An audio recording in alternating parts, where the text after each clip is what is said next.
Good evening, residents of Everett, Washington. I would like to call to order the Everett City Council meeting of November 16th, 2022, and welcome everyone to City Council chambers.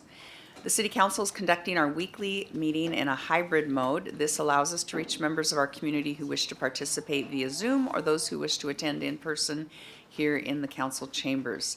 We hope to continue this format to be as accessible as possible to our community.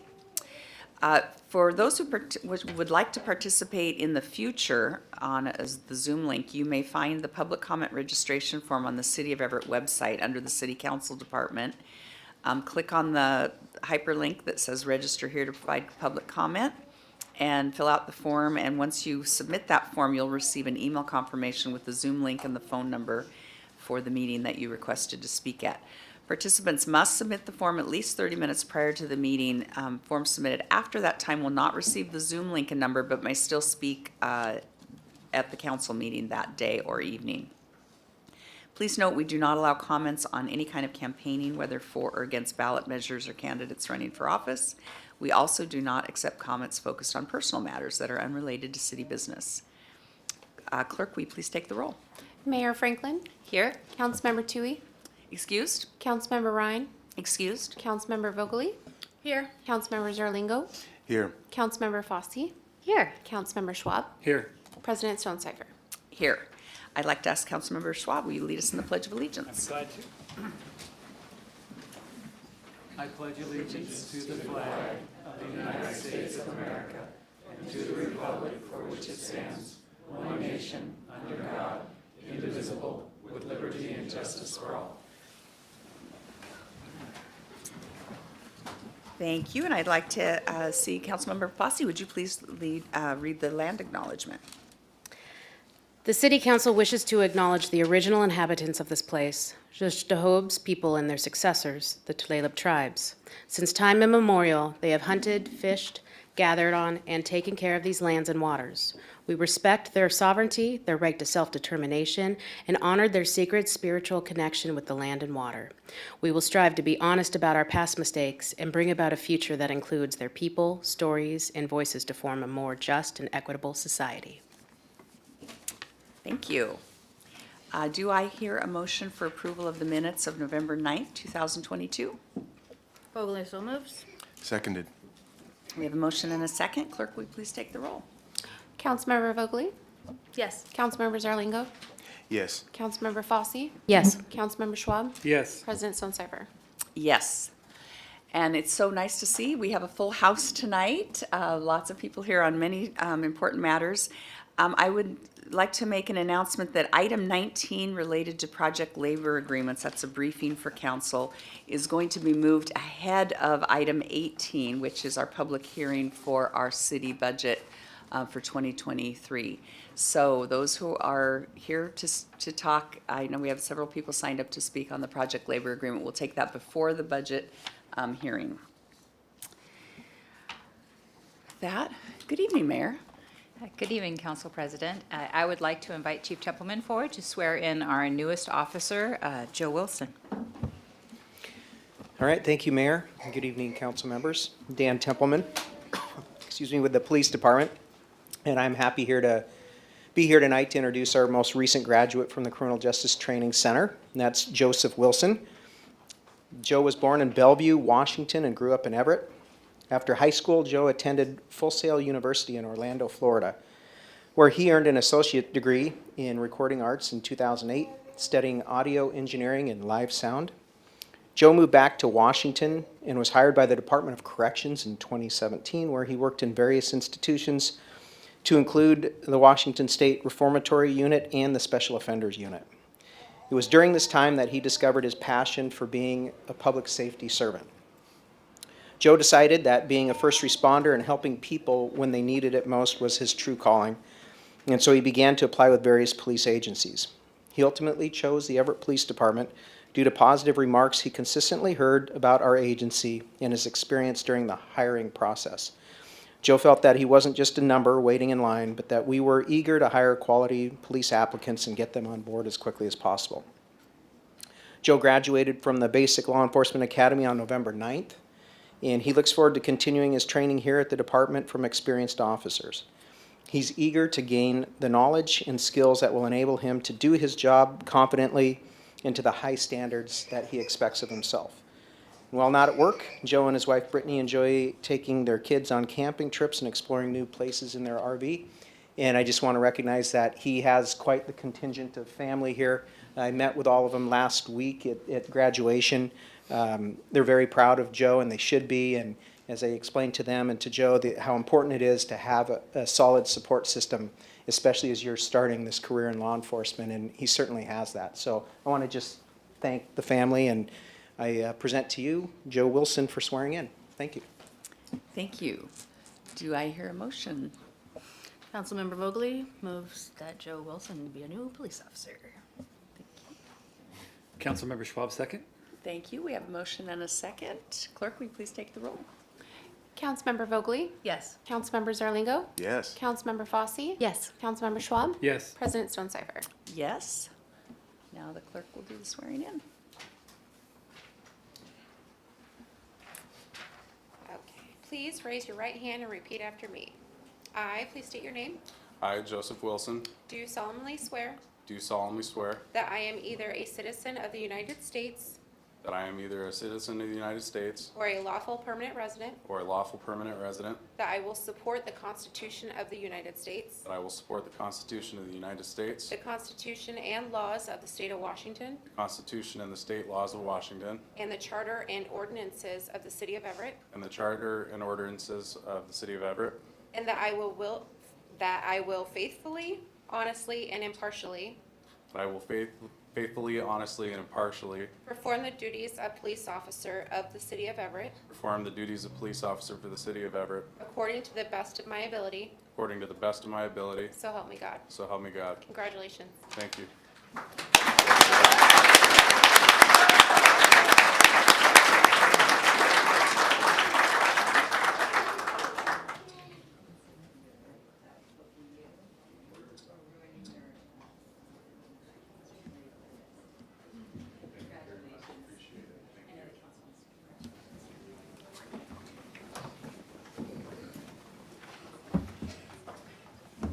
Very much appreciate it. Thank you very much.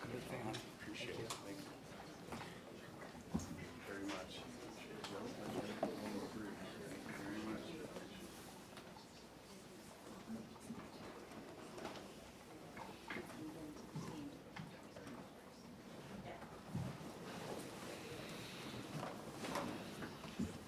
So congratulations again to our newest officer. And I just wanted to remind our residents that we don't have a council meeting next week, correct? But we have small business Saturday coming up next week. So please support Everett small businesses. And I think this Thursday, there's like a downtown early small business support event happening. So if you're downtown tomorrow night, you can also support small businesses. And with that, I have no further comments. Thank you.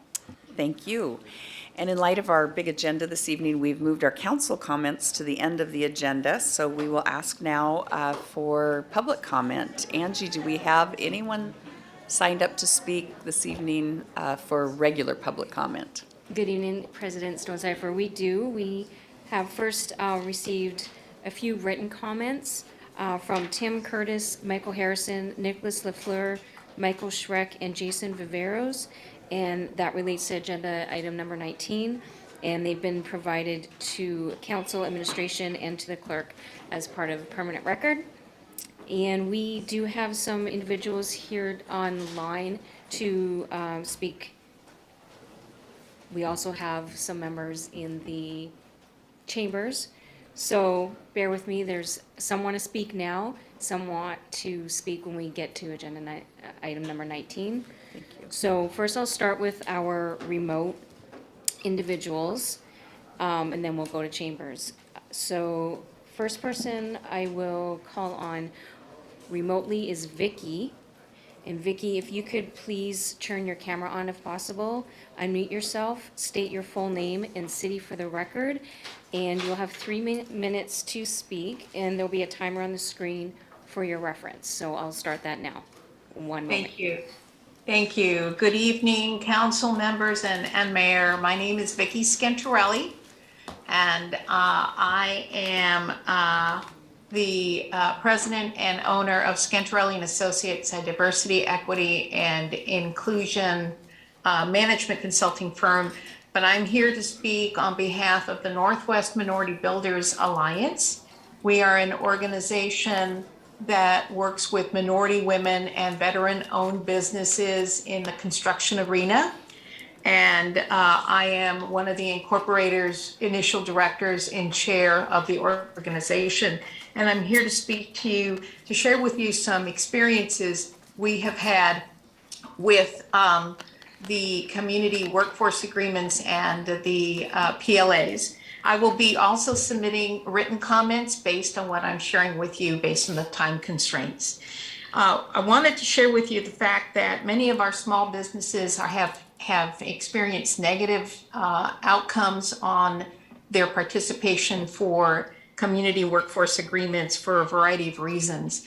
98% of minority contractors in the United States are merit shop. That means that they do not participate on projects that are based on union.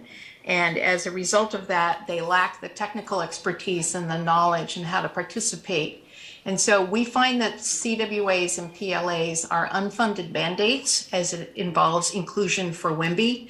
And we are going to ask that as you move forward with your ordinance consideration, that you earmark resources and funding for the training and education of our WIMBY firms in order to be able to successfully participate. We also want to share with you some situations that we have encountered. About 60% of our Black apprentices drop out as a result of race discrimination on the job site. And so we're going to ask that you consider instituting some policies and procedures as it relates to handling discrimination complaints on these job sites that we have experienced. In addition to that, we are concerned about the fact that jurisdiction disputes are being handled after the CWAs have been initiated, and that has been a real problem for our firms because they get caught in the middle of these jurisdiction disputes. I actually have 11 points that I will share with you, but I just wanted to give you a sample of some of the challenges that our members have encountered. Please note that 3 of our board members are signatory to unions, and so this is not just the experience of merit shop, but also union firms. Thank you very much. Thank you, Vicki. Next, we'll move to some individuals in the chambers. First, if Paula would like to come to the podium.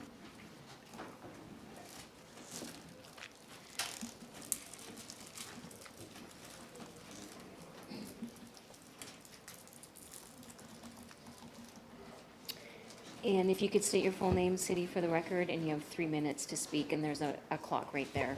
Thank Okay, you. Thanks. Paula Townsell from Everett's District 3. I'm following up on the Everett City Charter, Section 21C.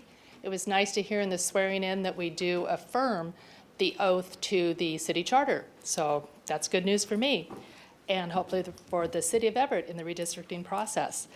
I wanted to follow up on the issue of the required public hearing under that section of the charter, where I researched the state's Municipal Research Services Center, which provided clear guidance on what a public hearing is and how does it differ from a public meeting.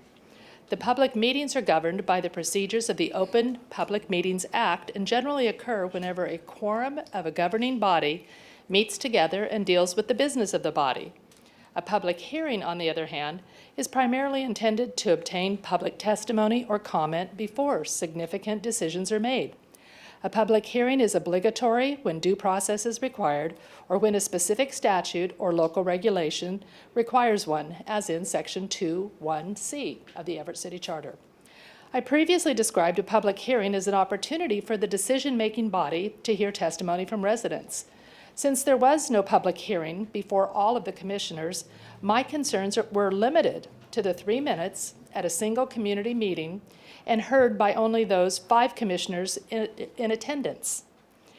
It was incorporated into a 2-sentence summary of all the comments from that meeting. The absent 4 commissioners did not hear from me. I filled my 3 minutes with many important details, but the note-taker's sentence removed the entirety of my voice from the process. I made a public records request and learned that of the 6 community meetings, all residents' comments were reduced to a point or 2 under the interpretation of a note-taker. Of the 9 commissioners, 2 of them attended only a single meeting, and neither of them attended the citywide hybrid meeting online. Of the 9 commissioners, there were never more than 5 at any of the community meetings. Was that even a quorum? At the most contentious meeting, which was held for District 1, inside of District 2, as we all know, an abysmal number of commissioners showed up to hear of the ongoing concerns and the issues of those residents who have been very vocal. I question the legitimacy of a meeting when only 3 of 9 commissioners bothered to show up to the meeting. You can't have a quorum when 2/3 of your members don't bother to show up. I'm sure that would not fly in this forum. It appears that at least one community meeting lacked a quorum.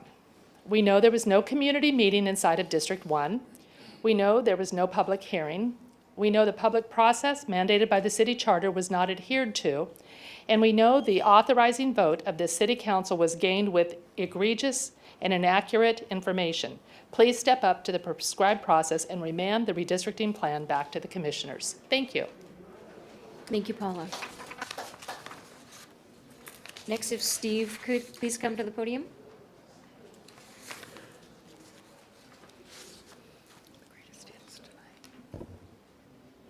And please state your full name and city for the record, and you have 3 minutes to speak. Good evening. My name is Steve Ose. I live here in Everett, and I think most of you know me by now. I was a little disappointed when I came in tonight. I noticed in the foyer of the Wall Street building, the flags hadn't been moved yet, and I did make that point last week that it just takes a simple effort of moving the 2 flags. The U.S. flag is supposed to be on the left from the natural point of observation. The state flag should be on the right. That is a position of honor where the U.S. flag should be, and it's a matter of disrespect on our part if we're responsible for moving or displaying the flags. We're disrespecting the U.S. flag under USC Code Title IV by not displaying it right. Do that. I mean, I served in the country, our country. I respect our flag, and I want to see our city properly do that. I mean, if you need help doing it, I'll volunteer my time. I'll come over and I'll move them.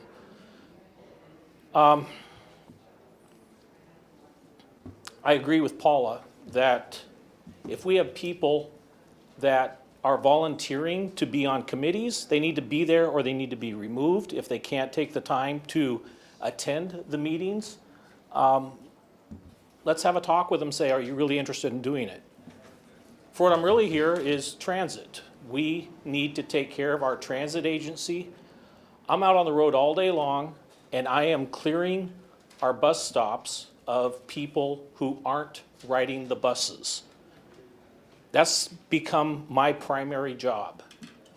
And I have to move people along. I had a guy today, he had at least an 8-inch blade on his knife, and he's pulling it out while I'm talking to him, telling him to move along. That's the type of thing I have to deal with on a daily basis. Most people, I had to call for the police the other day because a lady would not move, and they said, keep your hands visible.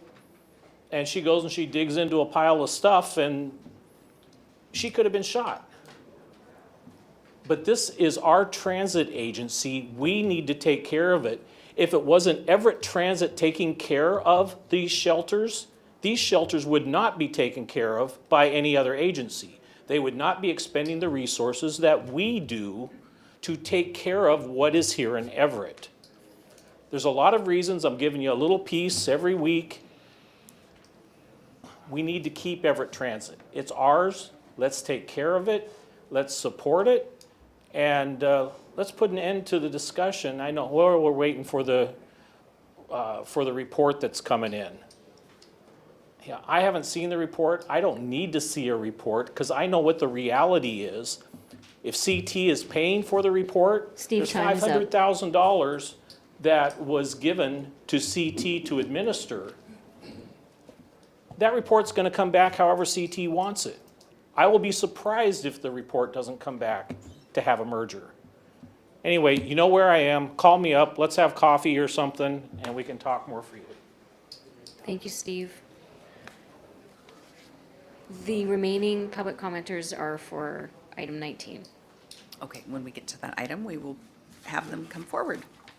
Do we have an administrative update this evening? No update this evening. Thank you, and now I'll go to City Attorney Hall. Do you have anything for us this evening? There's no report from legal, and we're not requesting an executive session tonight. Thanks. Thank you. We will move to our consent agenda. Do I hear a motion to approve the 7 consent items? So moved. Councilmember Schwab, second. Thank you. We have a motion and a second to approve the consent agenda. Clerk, will you please take the roll? Councilmember Vogely? Yes. Councilmember Zarlingo? Yes. Councilmember Fosse? Yes. Councilmember Schwab? Yes. President Stonecipher? Yes. We have 2 proposed action items. Item 9 is a first reading, so I will read it into the record. Item 9, Council Bill 2211-50, first reading.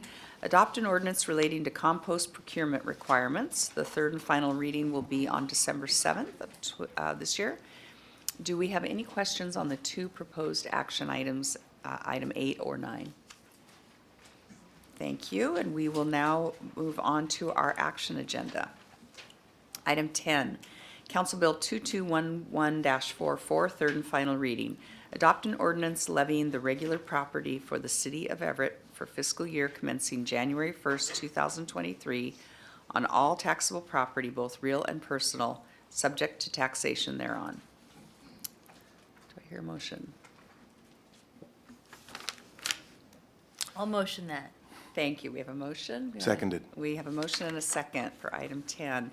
Any questions or comments? Councilmember Vogely. Nobody wants to raise taxes. We have to. That's all.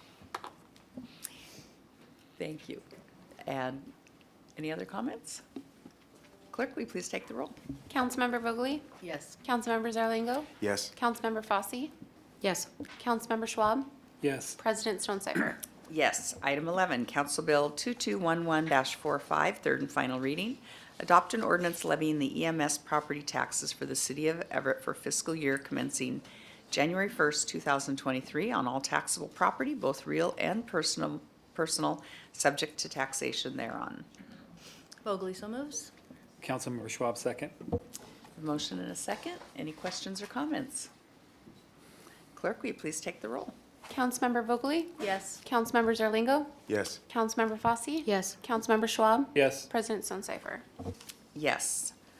Item 12, Council Bill 2211-46, third and final reading. Adopt an ordinance creating a special construction project entitled Colmback Building Property, Police Property Room Relocation, Fund 342, Program 035 to accumulate design costs for the project. Vogely so moves. Seconded. A motion and a second. Any questions or comments? We call the roll on item 12. Councilmember Vogely? Yes. Councilmember Zarlingo? Yes. Councilmember Fosse? Yes. Councilmember Schwab? Yes. President Stonecipher?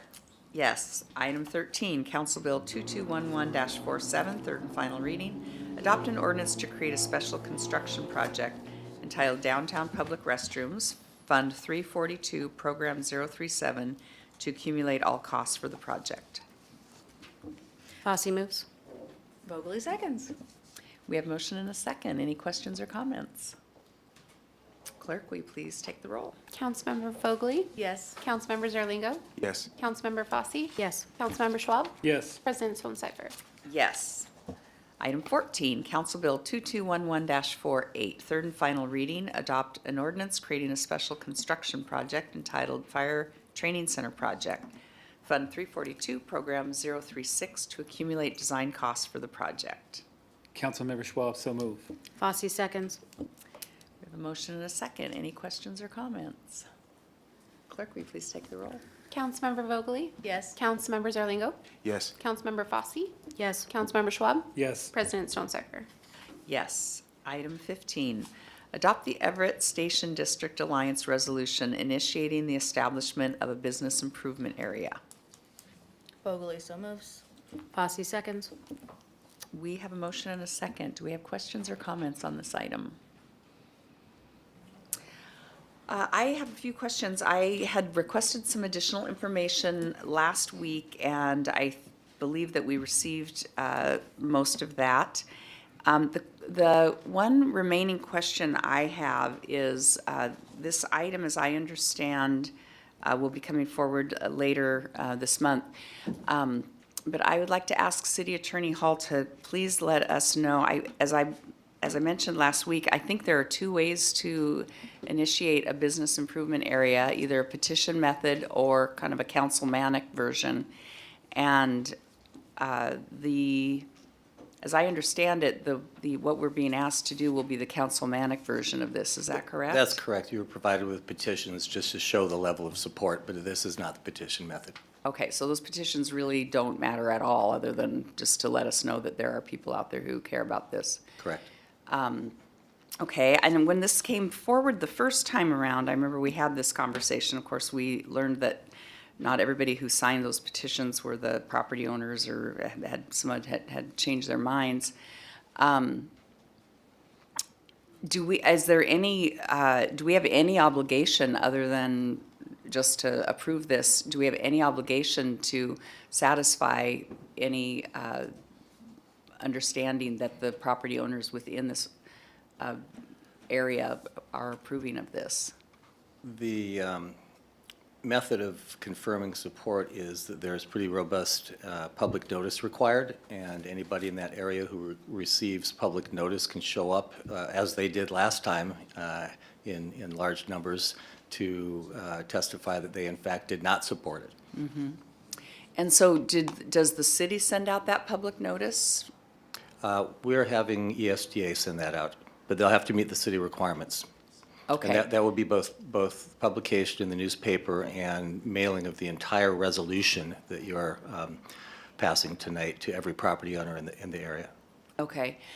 So the actions that we are taking tonight, they're asked to take tonight, those are really just to set up the adoption of the BIA. We're not actually making that happen tonight. Is that correct? Correct. There are two resolutions. The initiating resolution simply sets the date of the public hearing and gets us kicked off, and the resolution of intention is a little bit more detailed, and it says that this is our intention. It shows the boundaries, et cetera.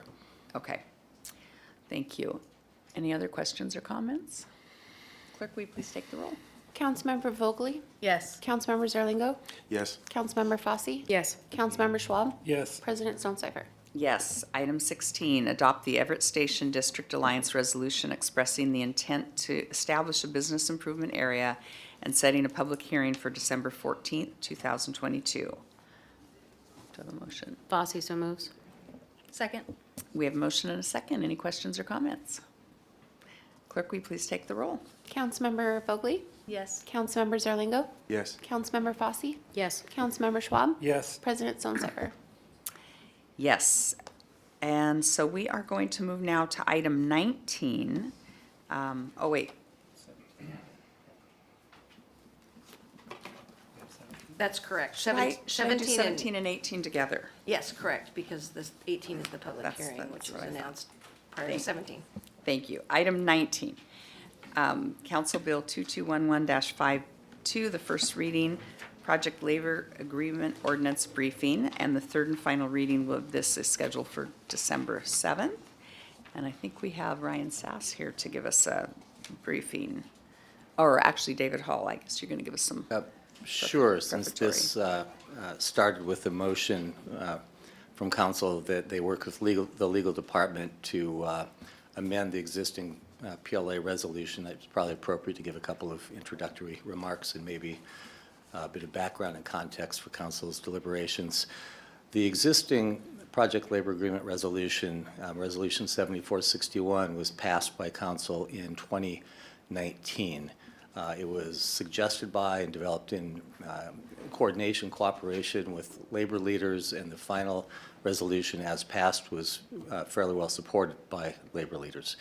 That resolution requires that for any project with a total estimated construction cost of at least $5 million be considered for a project labor agreement. The resolution lays out some criteria that staff is supposed to use to do that evaluation. 7, I believe, whether there's potential labor shortage, the complexity of the project, whether there are multiple contractors and trades, whether there's an expectation of a shortage of skilled labor, whether there's a need for the project, a public need for the project, and whether the public would be harmed if it weren't timely completed, the benefit to the public in terms of cost, quality, timeliness. There are a couple other factors in there. And lastly, whether there have been PLAs done for similar projects. If the result of that analysis is that it appears to be in the public interest that a PLA be required, then staff makes written findings to that effect, and PLA becomes part of that project. If not, then it doesn't. I mean, to state the obvious, the point of it is to make sure that PLAs can be used in projects where it's in the public interest and not use PLAs for projects where it's not in the public interest. We were asked to, according to the motion by Councilmember Vogely and seconded by Councilmember Fossey, to work on an amendment to that resolution 7461 that would reduce the threshold from $5 million to $3 million. That was a pretty straightforward process. It involved changing a number in the resolution. Clearly what you have in front of you tonight is much more than just the initial resolution with a number change. It's an entirely new ordinance intended to supersede the resolution. It's not worth probably going into how we got from the start to where we are tonight, but it is a very different ordinance, and other than the lowering of the threshold, the key thing that I need to point out to the council is that it entirely eliminates the analysis of whether it's in the public interest. In other words, this ordinance would require the use of a PLA for any project over $3 million, even if it is contrary to the public interest. The last thing I'll mention, Ryan Sass will talk a bit more about this. It's just one of the core principles of the public bid laws is that they're intended to maximize competition on a level playing field, with the idea that the more competition there is, the better deal the public will get. And I think Ryan will have some things to say about that. Great, thank you very much. Good evening, Ryan. Good evening, Ryan Sass with Public Works. Just for the record, I've been involved in the delivery of capital projects and programs for well over 30 years, both in the private sector and public sector. Let me get started here. So I'd like to share with you Public Works' perspective on the proposed ordinance. First of all, Public Works is a 300-member team. 80% of our workforce are represented by AFSCME. Our Public Works Department relies on and values our union workers both on our team and on our contracting pool of bidders. That being said, the draft ordinance as written, in my opinion, would have severe negative implications for the delivery of our capital program. Some foundational elements. The Washington State public bid laws are intended to maximize competition, provide a level playing field for bidders, and result in a minimization of costs for the public. Another foundational element is prevailing wage, which is required to be paid on all of our capital projects. That also provides a level playing field for all bidders and ensures competitive wages. State prevailing wage or Davis-Bacon, which is the federal prevailing wage, are paid on all of our federally funded projects, whichever is higher. I'd like to talk about the cost implications. The draft ordinance includes language that the intent is to yield the lowest reasonable cost and provide for fiscal responsibility and prudent budgetary practices. My concern is that the effect on cost is that it's likely to have 12 to 18% increases in our overall project costs. And that's based on half a dozen studies in 5 states that I've been able to find that show increases in cost in that range for the use of PLAs. However, those are typically those larger projects, 35 million and above. So if this were to be applied to our much smaller projects, that 12 to 18% is probably low. If we look at what the impact would be on our capital program of a 20% increase in cost of our capital projects, we'd be looking at about a 100 million increase in the cost of our capital program over the next 6 years. That's the remaining 2 years of the current rate ordinance and the next 4-year rate ordinance. We would incur about 40 million in additional debt, and we would probably be looking at about a $30 per month increase in a single-family utility bill, which results at about a 16% increase. The ordinance intent is to promote increased opportunity for trade worker apprenticeships and training. I think everybody in the industry is a proponent of that. It also states that it's not to create or otherwise establish or designate any particular class or group of persons who will or should be especially protected or benefited. The effect of this ordinance, if implemented as per the draft, is that select groups of workers will benefit and others will be severely disadvantaged. And particularly the small women and minority business enterprises are likely to be severely disadvantaged. Regarding construction implications, the ordinance talks about to facilitate timely and efficient completion of our projects by making available a ready and reliable supply of highly trained and skilled craft workers. Again, I think everyone in the industry agrees that the pool of skilled labor and craft workers needs to be increased. Unfortunately, the effect of this ordinance as currently drafted reduces competition and number of bidders, and it will likely severely do so on smaller projects under the typical threshold limits of PLAs. Reduced competition equals higher cost.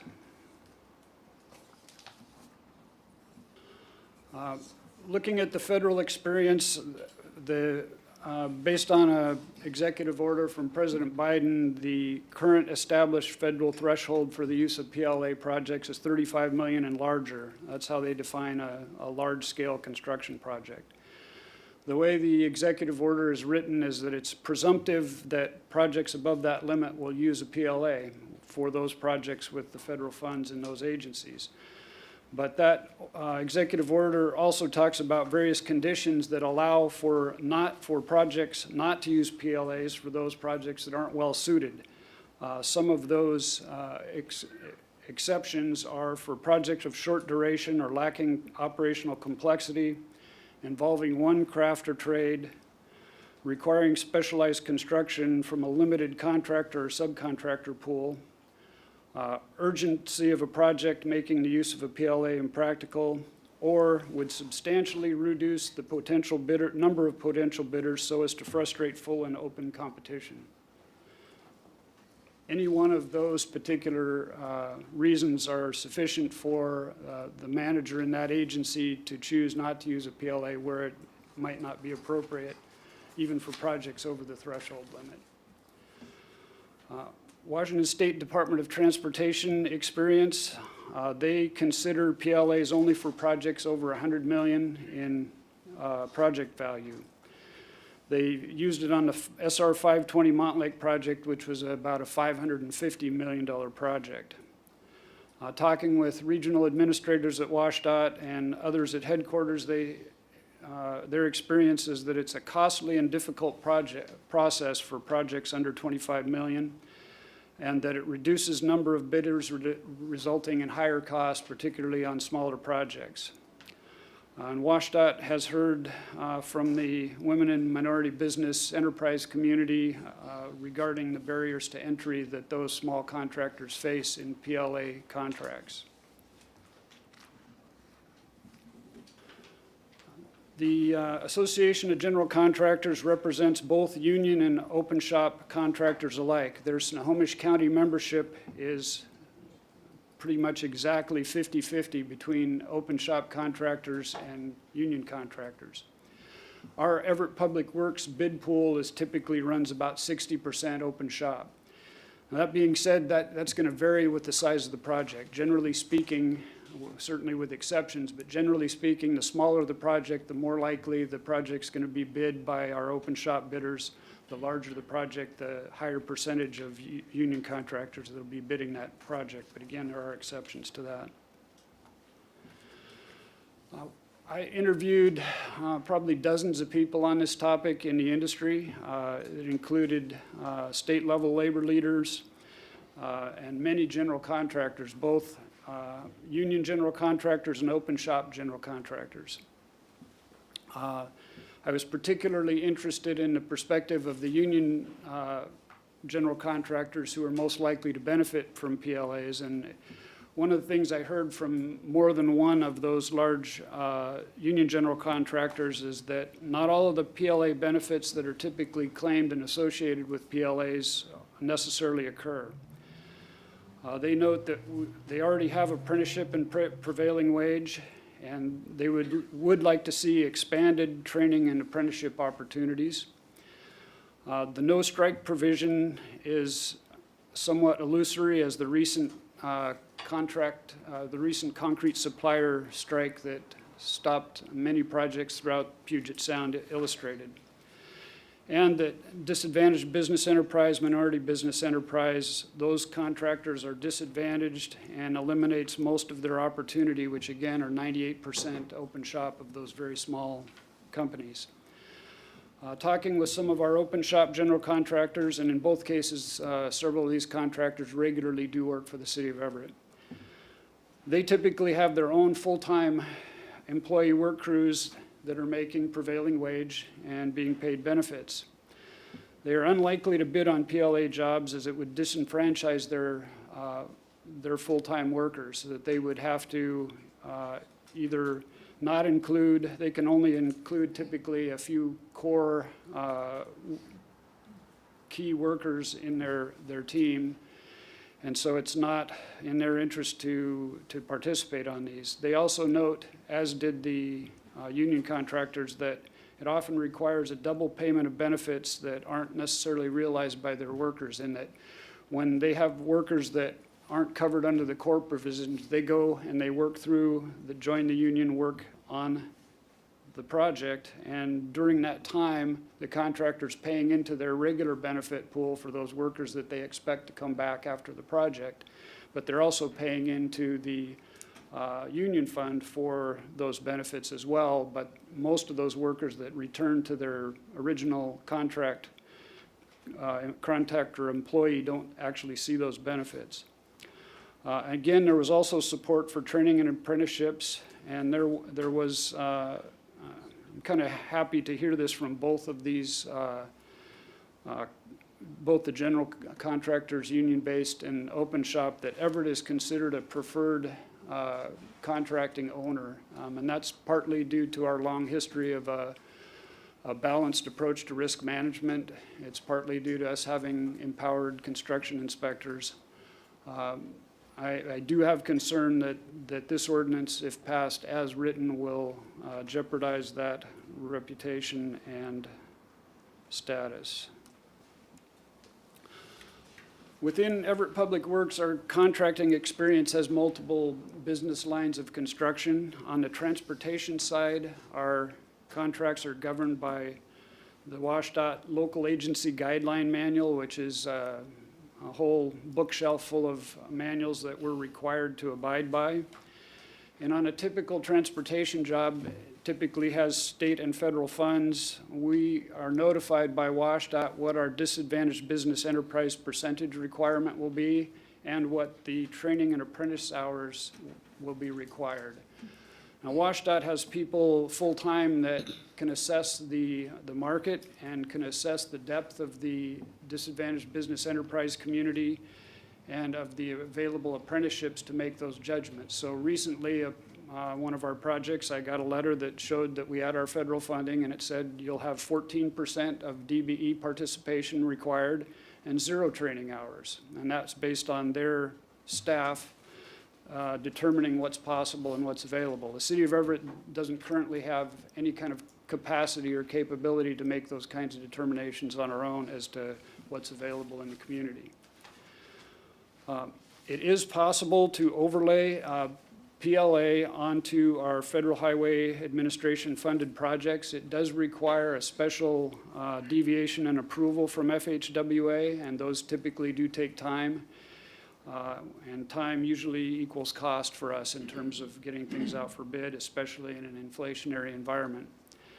I do think that approval for very small projects, much less than the $35 million that the feds use, is going to be pretty unlikely for them to approve. Now, on the utility side, our contracting practices are similar, but we aren't under all of the same obligations that we are on the transportation side because there's usually not federal funds. Many of our more routine projects are not necessarily a good fit for PLAs. A lot of our typical work are things like water main replacements, sewer main replacements. There are few trades. They are not complex. The work is typically done by a prime contractor with their own forces to a large degree. And those type of projects, we would likely lose about 60% or more of our bid pool. One kind of a case study, real-time project example, city's Parks and Facilities team is working on the Everett Municipal Building tenant improvements. That project does have multiple trades. It is vertical construction, building type construction, which makes it a viable candidate for a PLA project. The consultant, who is a firm proponent of PLAs, did analysis on behalf of Parks and Facilities, and their determination is that there wasn't enough benefit to justify the cost and effort. The direct costs on that would have been about $300,000 in direct costs to negotiate, administer, and track a PLA, and to add it to the process would add about 6 to 9 months to the project schedule in this particular case. Like many of our projects, these were started in a pipeline in advance of the December 2019 ordinance. And in a time where we're looking at a producer price index in the range of 26, 27%, time is definitely money. And so if you think of a $20 million project, for every month of delay, you're probably looking at $450,000 added over the course as time passes.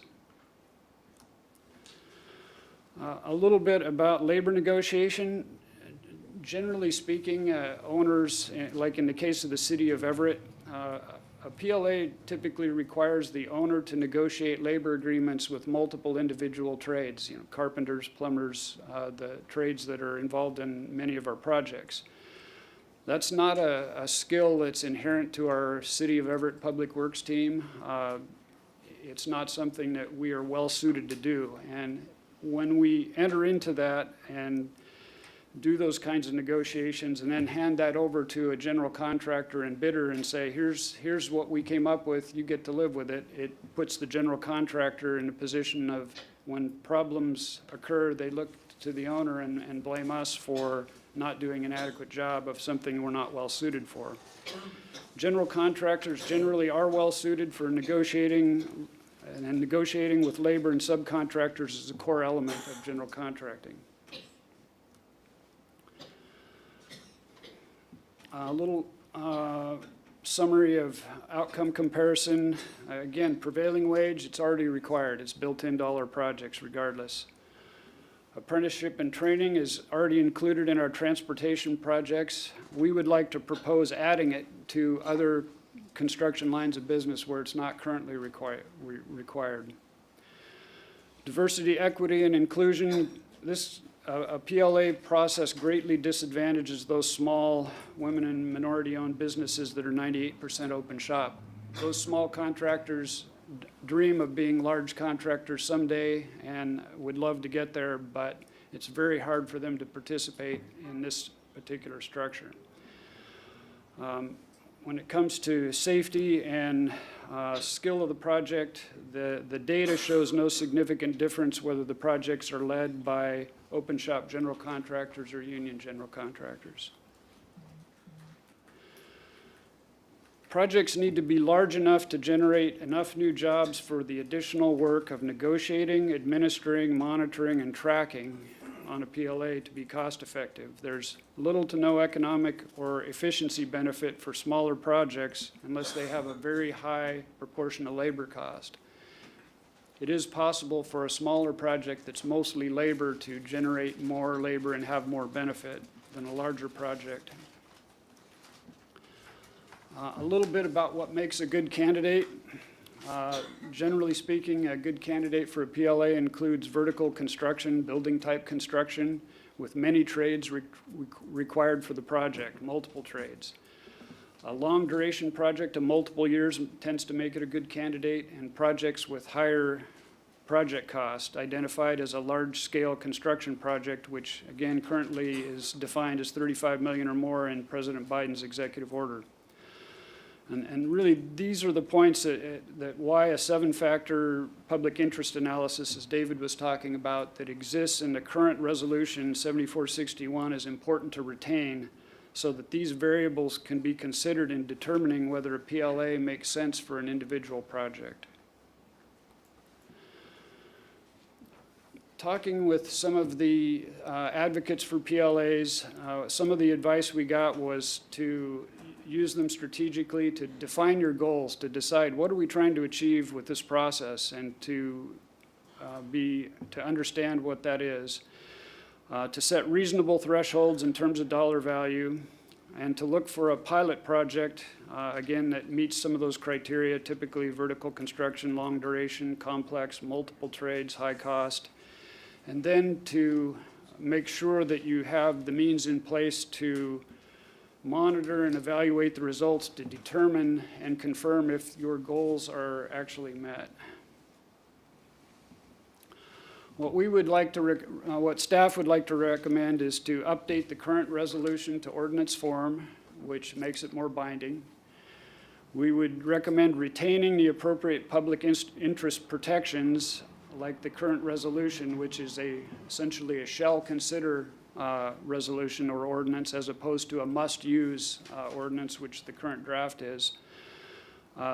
Those exceptions are included in the current resolution but are not included in the current draft ordinance. We would also like to propose new training and apprenticeship requirements to our lines of business or lines of construction that do not already require them in the form of an ordinance. And we'd like to recommend that we come up with a realistic dollar threshold for when we consider their use. Thank you.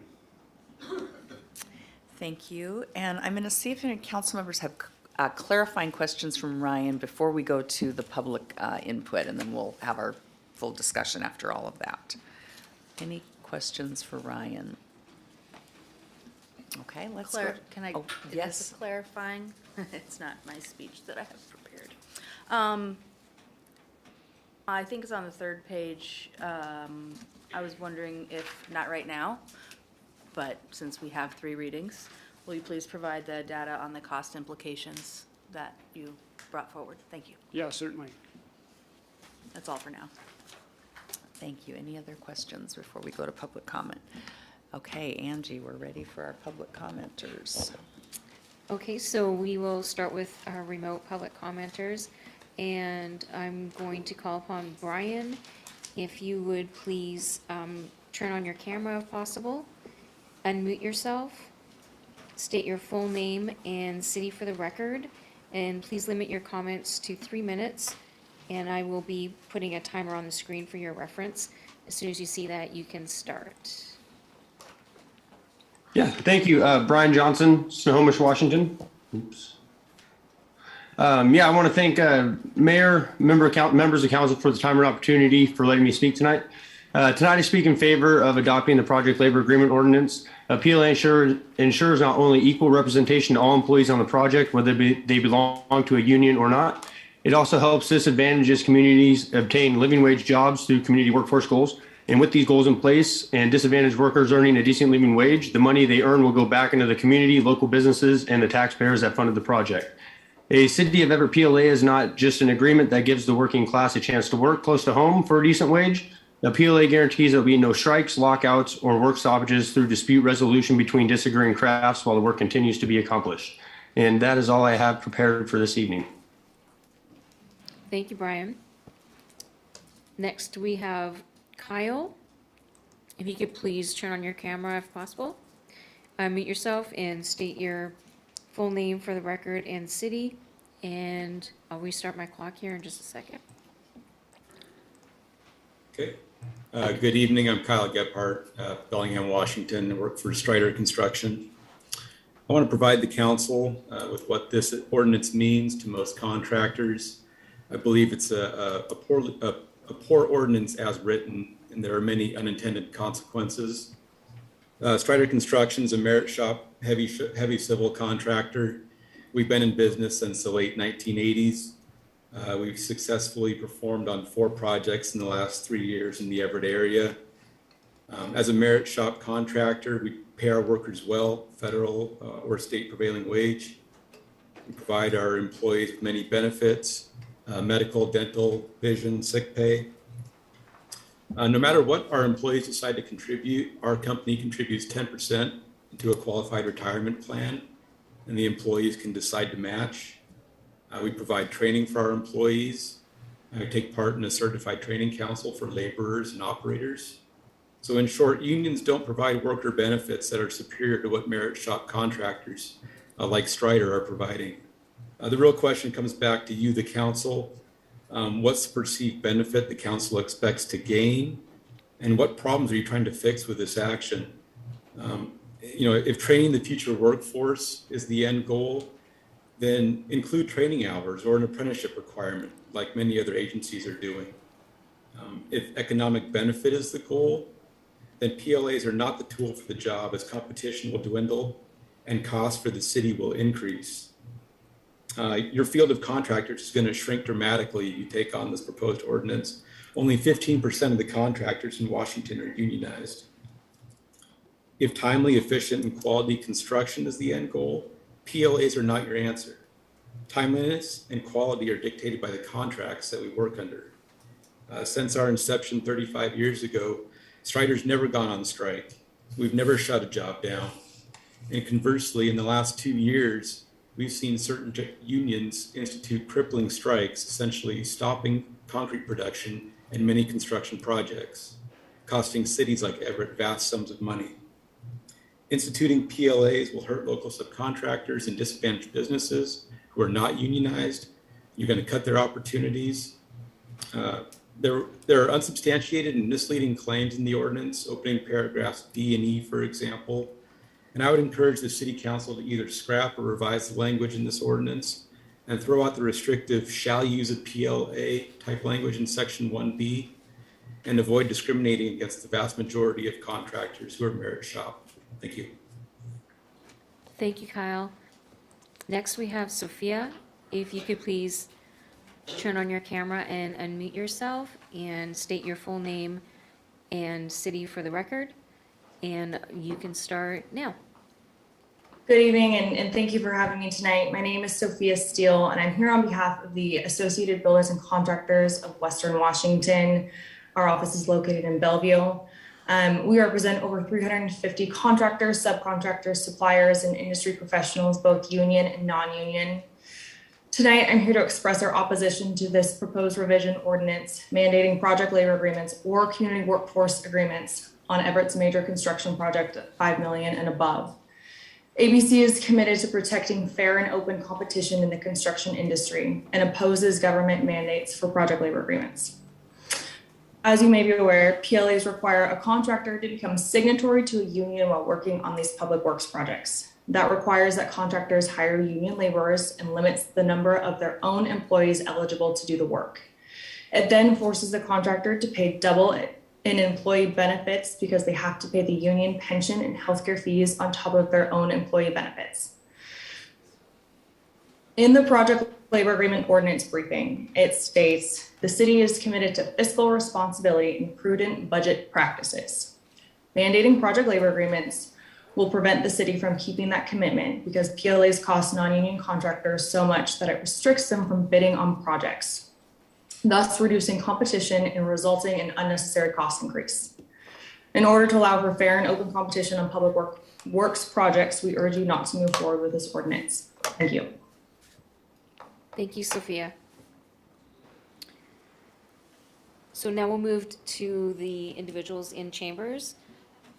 First, we have Paul, if you could please come to the podium. You guys from Gallatin, right? Yes.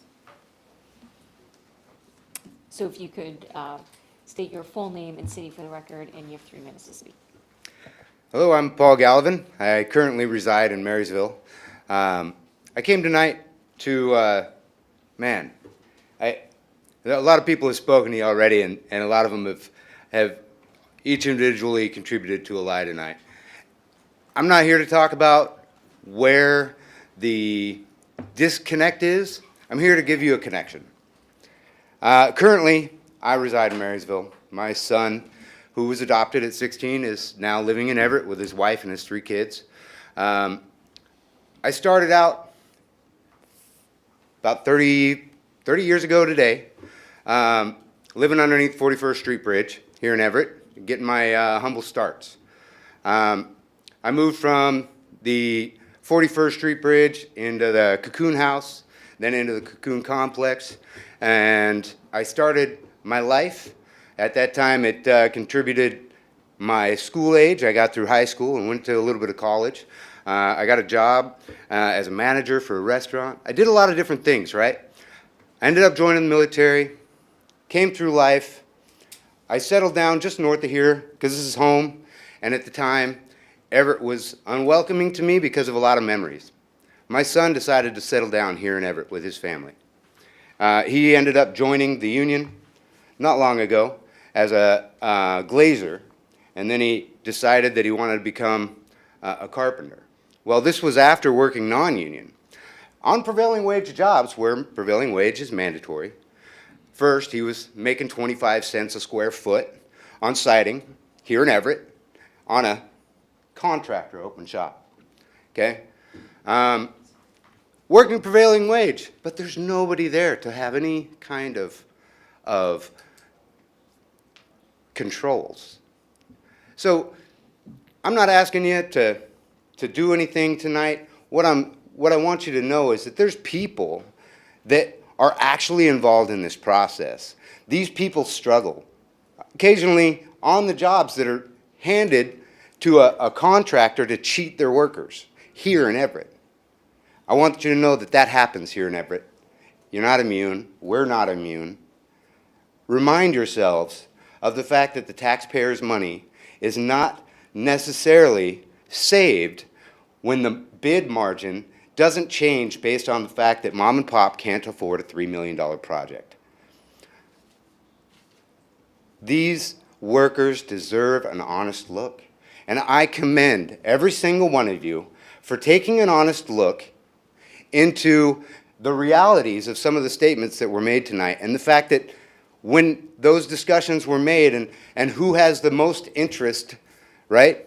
Non-union and union alike, when it comes to somebody who's trying to make money, they're not looking out for the guys doing the work. Thank you. Thank you, Paul. Next, we have CJ, if you could please come to the podium.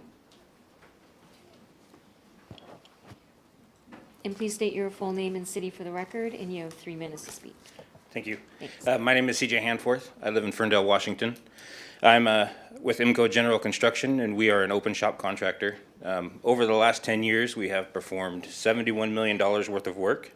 We have recently been awarded 3 contracts for the city of Everett up at the water filtration plant. We have a long history of successfully finishing these projects, and this proposed ordinance would take us out of the mix for contractors for you guys. We would no longer be interested in building these jobs. It would be a shame. We'd lose those, important relationships we've made with the city managers, project managers, inspectors. And so I wanted to start with that. Secondly, our workforce itself, I do not believe that they have any interest in becoming union, so we would not have the workforce to supply in a PLA situation. And that would, again, make us non-competitive in the event that we would do a PLA. There's a lot of points that have been made tonight that I agree with, from Gebhardt to Vicky Centrelli. Familiar with them, and I feel they've made accurate points, and I don't feel like I need to reiterate those, but I do stand behind what they have said. So I'm gonna stop there. Thank you. Thank you, CJ. Next, if Barney could please come to the podium. Please state your full name and city for the record, and you have 3 minutes to speak. There's a timer on the podium for you. All right, thank you. Hi, my name is Barney Smith. I'm with the IBW Local 191. PLAs have been used for nearly 100 years in the construction industry. They are project or agency-specific contracts that spell out the terms for all trades for the length of the project or for all work of the agency covered by the PLA. PLAs have been used for both major large-scale projects and smaller residential and commercial projects. The use of PLAs has been proven to provide a number of benefits to all parties involved in the construction industry and the taxpayers when used for public works. Because of the terms of the agreement are negotiated before the project begins and are inclusive of all trades involved, alterations to the individual collective bargaining agreements can be made to maximize efficiency and productivity on all particular project, especially if they are unusual design aspects or challenges to getting the project done. The PLA process allows planning to accurately predict labor costs and schedules to avoid major cost overruns and disruptions. Because PLAs are normally signed with local building trade councils, safety and training are also major benefits. The owners, developers, various agencies, and taxpayers can rest assured that all workers on the project have completed or are participating in top-notch state-registered apprenticeship programs, which the IBW apprenticeship has grown from 300 to 586 in just 2 years because of PLAs. Building trades workers are the best trained and safest workers in the industry. Labor peace is another benefit of signing a PLA. PLAs ensure there will be no lockout, strike, or disruption to the completion of the project. Dispute resolution and jurisdictional issues are also spelled out beforehand. Many public works PLAs include local hire provisions to ensure that the residents whose tax money funds these projects are reaping the rewards of good family wage careers that benefit them. We currently have over 600 members in just the city of Everett alone. This is a wonderful way for the city of Everett to demonstrate its commitment to the workers that live here. IBW Local 191 and its 2,400 members strongly encourage the adoption of this ordinance as written. Thank you. Thank you, Barney. If Tyler could please come to the podium.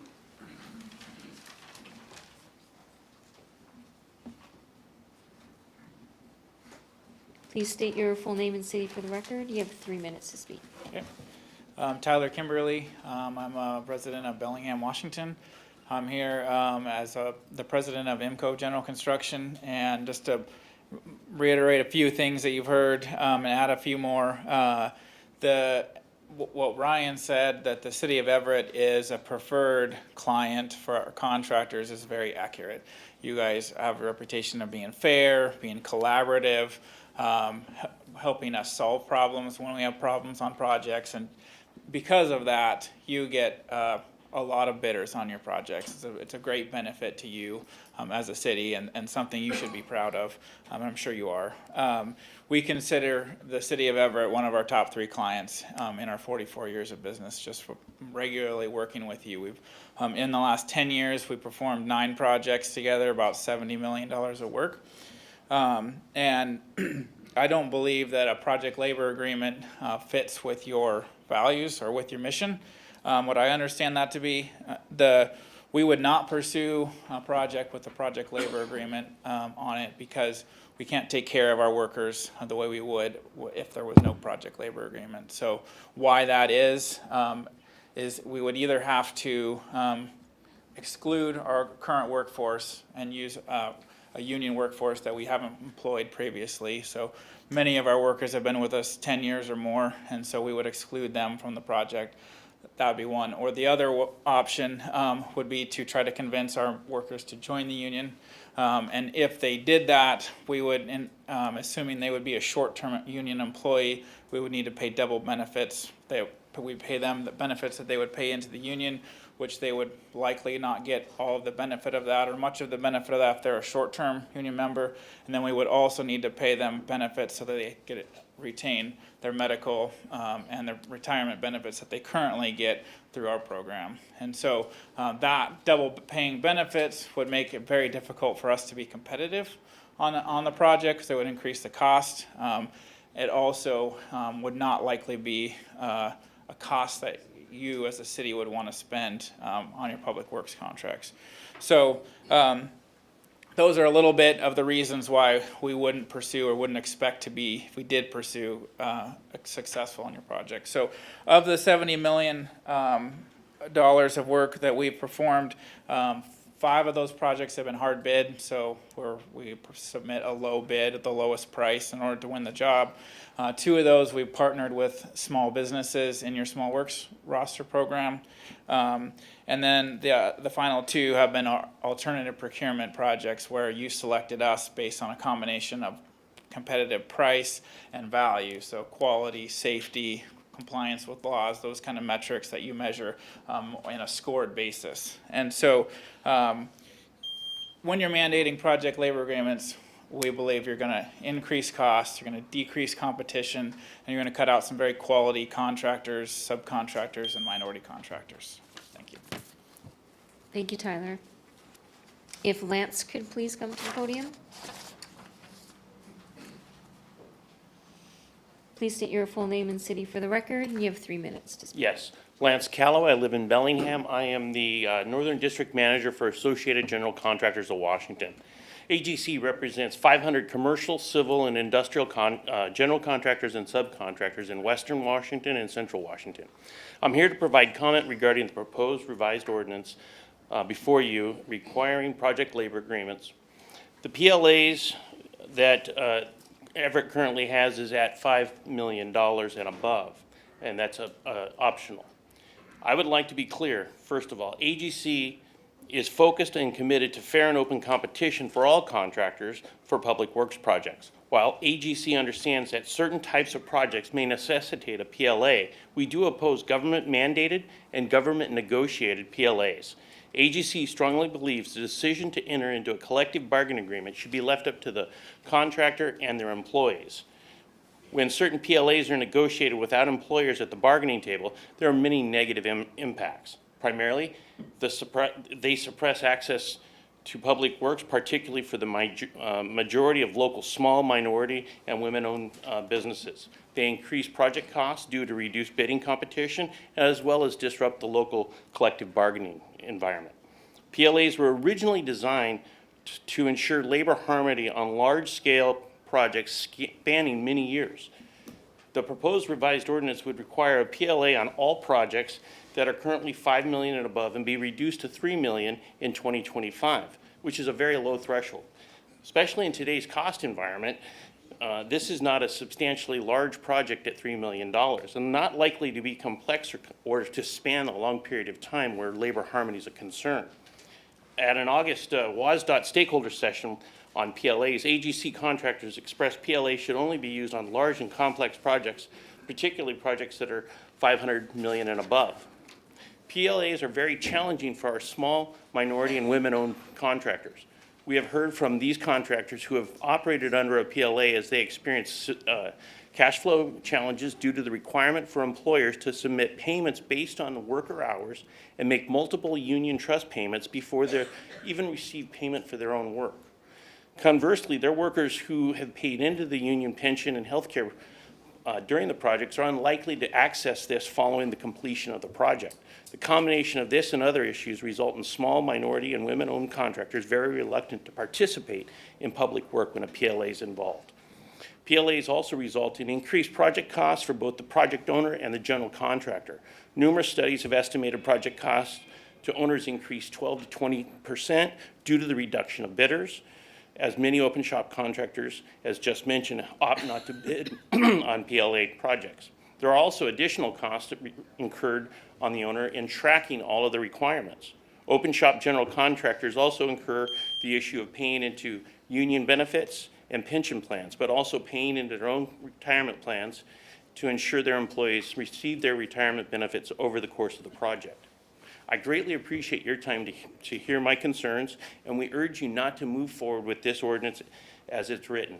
And we really look forward to seeing Everett continue to offer fair and open contracting opportunities for all construction businesses, regardless of size or affiliation. Thank you. Thank you, Lance. If James could please come to the podium. And please state your full name and city for the record. You have 3 minutes to speak. James Janda, Concrete, Washington. So I work for MCO Construction.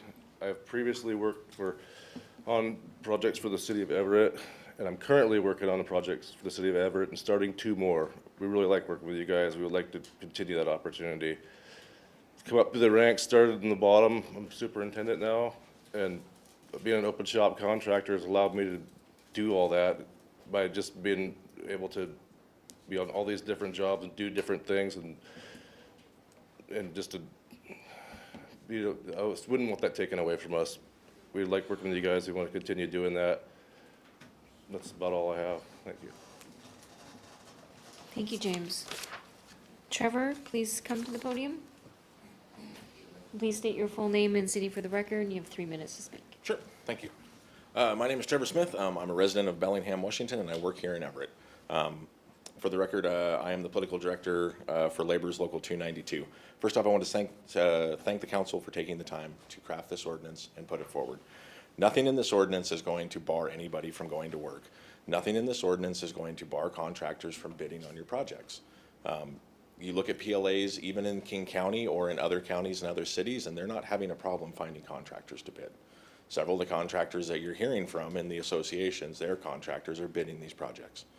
What we're asking for and what this ordinance delivers, and we support it, is not only creating opportunities inside the city of Everett for the people of Everett, but it also creates more opportunity for the tax dollars that the people are putting forward to stay in the city that they are generated in.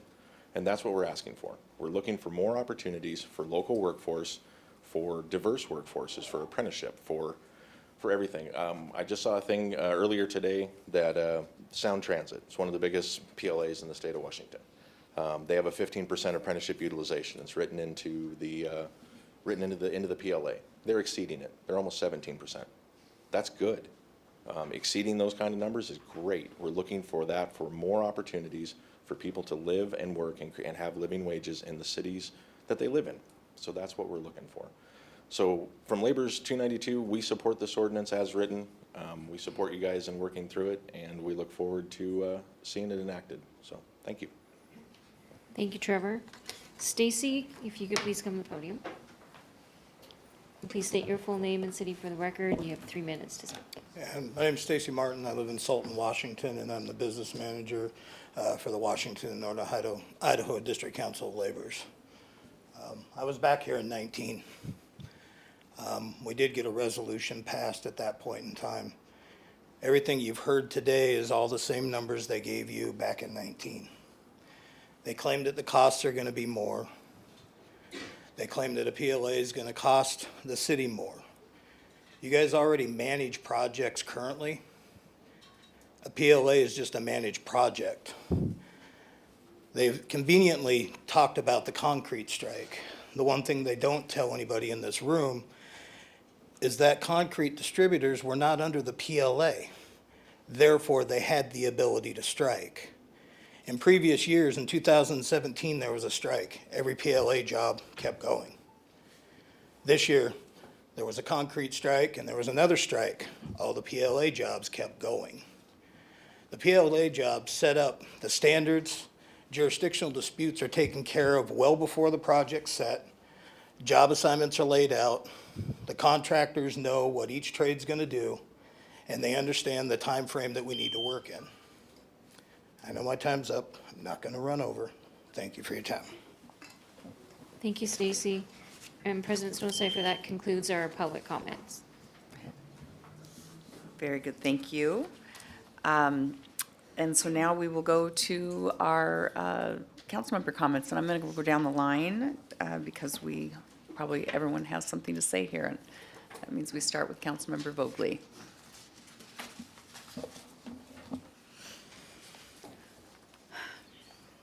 Thank you all so much for being here this evening. It's actually earlier than I thought it was going to be, so yay for that. I want to thank Ryan Sass for his candor in delivering information that was not requested by the mayor. I realize it is a difficult position to be put in, and although we disagree, I respect your position. Years ago, in 2017, I believe, I started working with the local laborers union to figure out how we could utilize legislation to increase CWA and PLA language for city public works contracts. Much information has been shared with administration, staff, council, and the public at large as to why community workforce agreements and project labor agreements are a beneficial tool. In December of 2019, a resolution was brought forward by Councilmember Paul Roberts to require consideration of PLAs in public works construction projects. There was a significant public discussion, and the resolution was ultimately passed and approved on the 18th of December, 2019. I remember being quite excited that the hard work on CWA language would finally be utilized. Then, of course, COVID happened. As everyone knows, everything got jumbled, jostled, slowed down, turned around, and we are finally finding our footing again. As 2021 came to an end and the projects looked to be coming back online, I started conversations again with various labor representatives.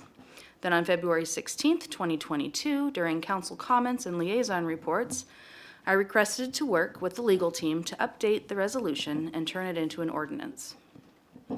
It was stated that coincidentally, staff was meeting the very next day to go over Resolution 7461 to make sure they were following the requirements as set forth. Since that time, the Infrastructure Committee has heard from staff about different types of construction within the city and the procurement method used. The Infrastructure Committee was also told that the EMB, Everett Municipal Building, project would not utilize a PLA. Also during that time, I worked with Councilmember Fossey, labor representatives, and legal to finalize an ordinance requiring PLAs on public works projects. Today is the briefing and first reading of that document.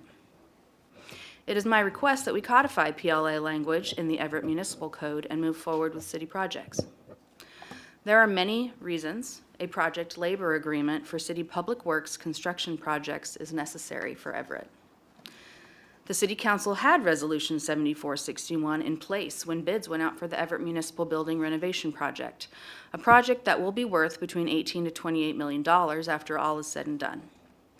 The resolution only required staff to consider a PLA, but not necessarily implement one. It is my understanding that the city will have only 4 or 5 upcoming projects in the next few years that meet the $5 million threshold of Resolution 7461, and the EMB renovation is one of them. If a project that this financial value considered and rejected a PLA will if a project with this financial value considered and rejected a PLA, what will it take for future projects to utilize a PLA? It is valuable that not only do we get public works projects completed properly, but that the people working on city projects procure the utmost safety for their particular craft. As per RCW 35.23.352, the city must accept the contract provided by the lowest responsible bidder. With a mandatory PLA in place, part of the bidder's responsibility shall take into account worker safety, inclusion and diversity, training and advancement, as well as conflict resolution. These contract safeguards increase the overall value of a project, not just for the city, but for our local families designing and working on the project. You all have heard of the bipartisan infrastructure law and likely understand that federal and state funds will be more readily available for municipalities than ever before, at least since the Eisenhower administration. The value of having our PLA procurement structure in place increases, as the city will be able to more readily meet the reporting requirements likely needed to use federal and state funds. Just like any new procedure in life, it takes a little time to get used to. That is not a bad thing. If our values as a city inform our work, then we will be transparent in the spending of taxpayer money while engaging our residents in strong economic, workforce, and cultural vitality. We must lead by example. With strong and responsible requirements in bidding, we will reap strong and responsible outcomes. We will still be accepting the lowest responsible bidder, but those bidders will be required to perform even better. Our entire city and region will prosper. In closing, I ask my colleagues to vote yes on this ordinance. Thank you. Thank you. We'll move next to Councilmember Zarlingo.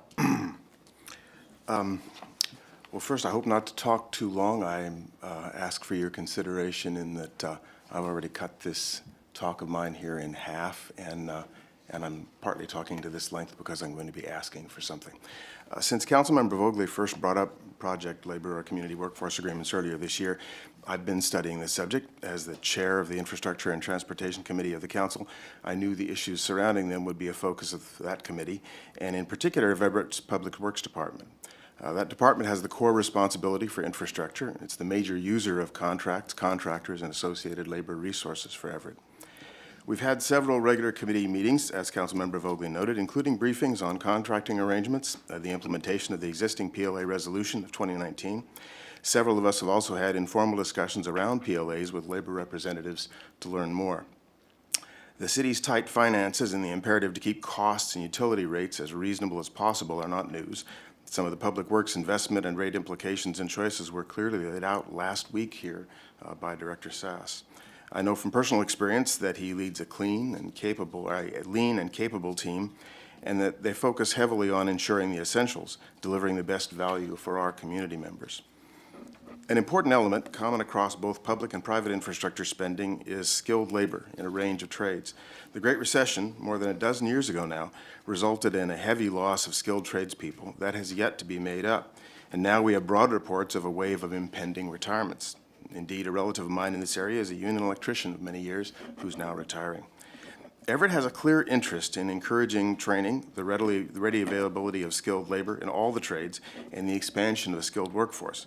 We'd like this workforce to be our community members with local job opportunities, an ability to raise families here, shop here, support the community however they see fit. Everett also has an interest in the success of local and regional companies who contribute to our prosperity with their investments, taxes, and most of all, their employment of our community members.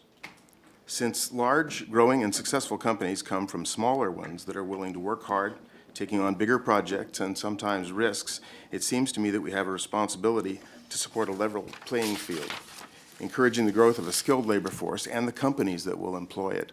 It's not our role, in my opinion, to favor one group or organization or company, but to foster opportunity.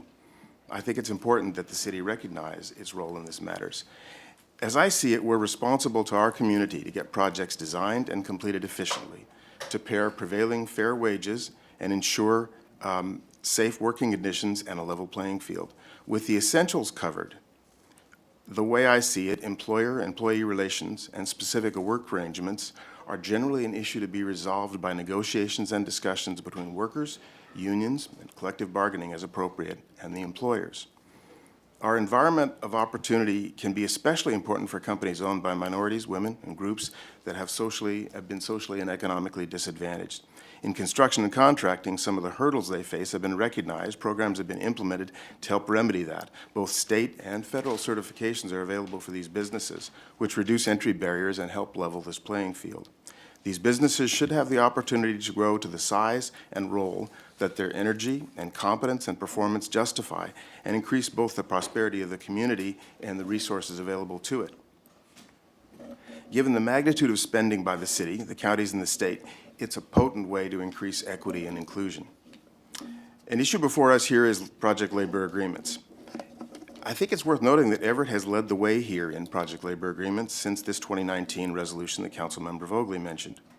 That resolution required the consideration of PLAs starting at an unusually low threshold of $5 million. Typical thresholds, as you saw otherwise, in other cities and public entities are 5 to 20 times larger. In the 2019 resolution, Everett committed to a good faith effort to see if PLAs would be an improvement in terms of labor and city interests. The city has, as you saw there, sought independent evaluations as part of significant projects and found that there are reasons why so many other PLA thresholds are so much higher. Research on my own and references provided by labor representatives on the success of PLAs has suggested success on very large projects, typically $100 million and larger. This makes some sense, as these are the projects where a large number of trades and subcontractors are involved, where there's complicated and extensive project sequencing and planning, and in particular dependencies that make labor disruptions costly and time-consuming. In smaller projects, with one or a number of smaller contractors and their own established labor force, either union or non-union, the PLAs do not appear to provide a benefit, and they impose an administrative burden. That's a problem, as we've heard tonight, for smaller contractors, and a proportionally large one as those projects are smaller. A particular problem for Everett is the likelihood of discouraging potential bidders. There's a real broad shortage of skilled labor. We've noticed recently that we've had to approve some single-source contracts because there simply aren't more than one bidder. These bidders have other projects to bid on, and as we've heard tonight, the result can be increased cost, longer timelines for Everett's project, or in some cases, no bid.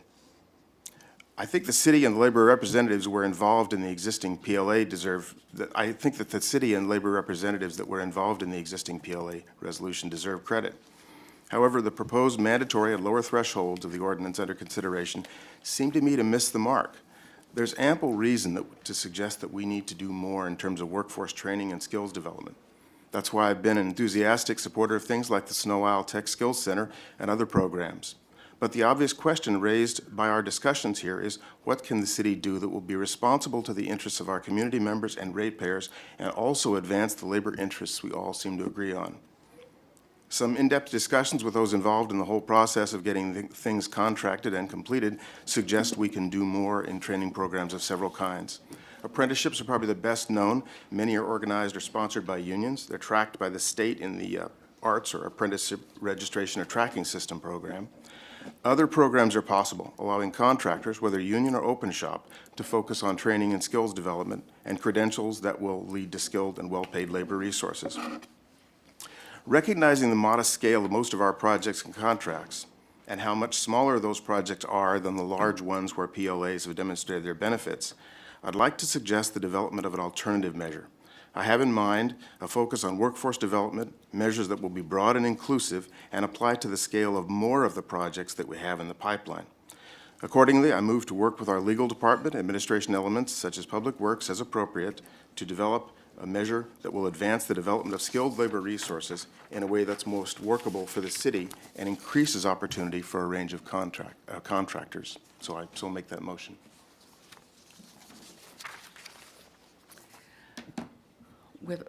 I'm going to go down the rest of the line and ask if you will withdraw your motion for now, and after we let everyone have a chance to speak, then we can consider that. Will do. Thank you. Thank you. We'll move next to Councilmember Fossey. Thanks, and I wanted to say my appreciation for everybody coming this evening. I can't tell you how exciting it is to see a full chamber and everybody engaged. Whether you support this or not, it's nice to have that kind of engagement. Just to be clear, the Northwest Building Trades supports this ordinance, and the Snohomish Island County Labor Council supports the building trades on this issue. So it's not coming out of thin air.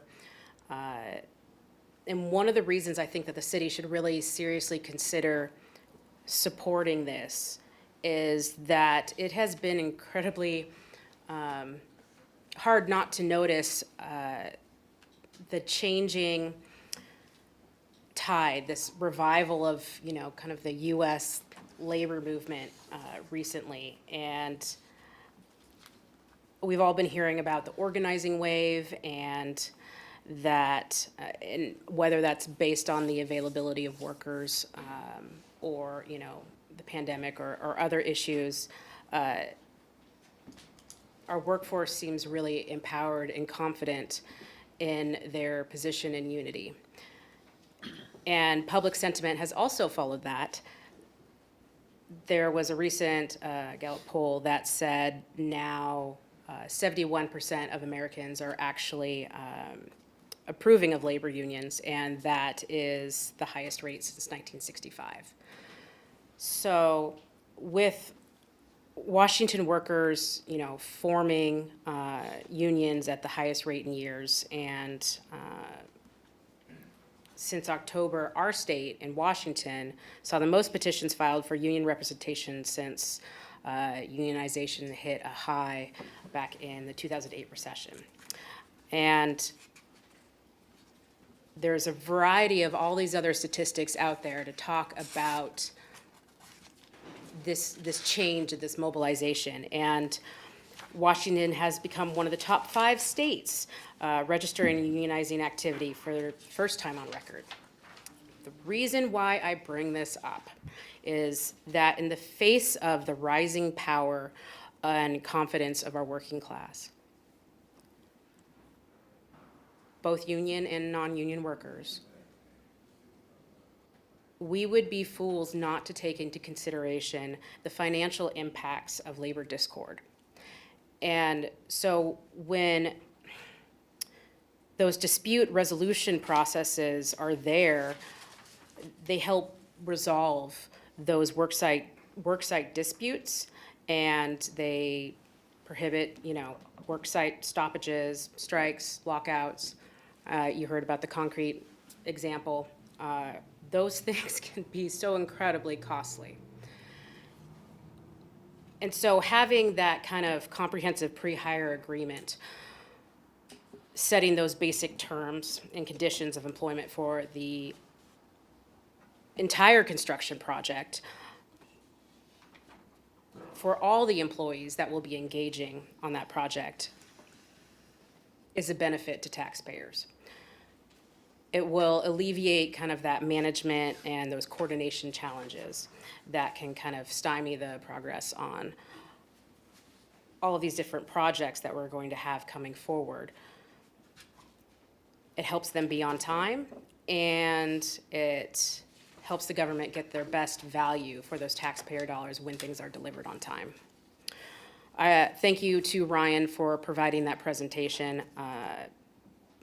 I found the process a little bit interesting, and this is maybe as a new council member, that with our legislating body, bringing forth, policy change that we want to do, that the presentation and the briefing on our ordinance is provided by the city that is adamantly opposed to what we are bringing forward, and then provided to us all the data within minutes before the meeting starts.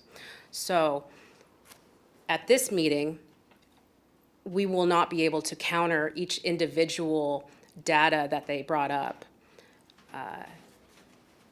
And I'm thankful for a lot of the speakers that came up and spoke to their experience and to some of those points. And so I'm sure at the next meeting that we'll be able to bring up more background on that. But for just a couple of things, as for the $35 million executive order, I just want to speak to that one. The Economic Policy Institute, it's independent,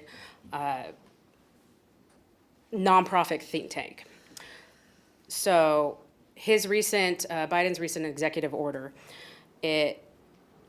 their take was that it demonstrates a strong commitment to improving efficiency, reducing costs, promoting workers' well-being, and engaging in local communities at a large-scale government projects. As agencies work to implement the order, they should consider a broader applications of PLAs outside of traditional brick-and-mortar projects. So the recommendation there is that it should have a broader application.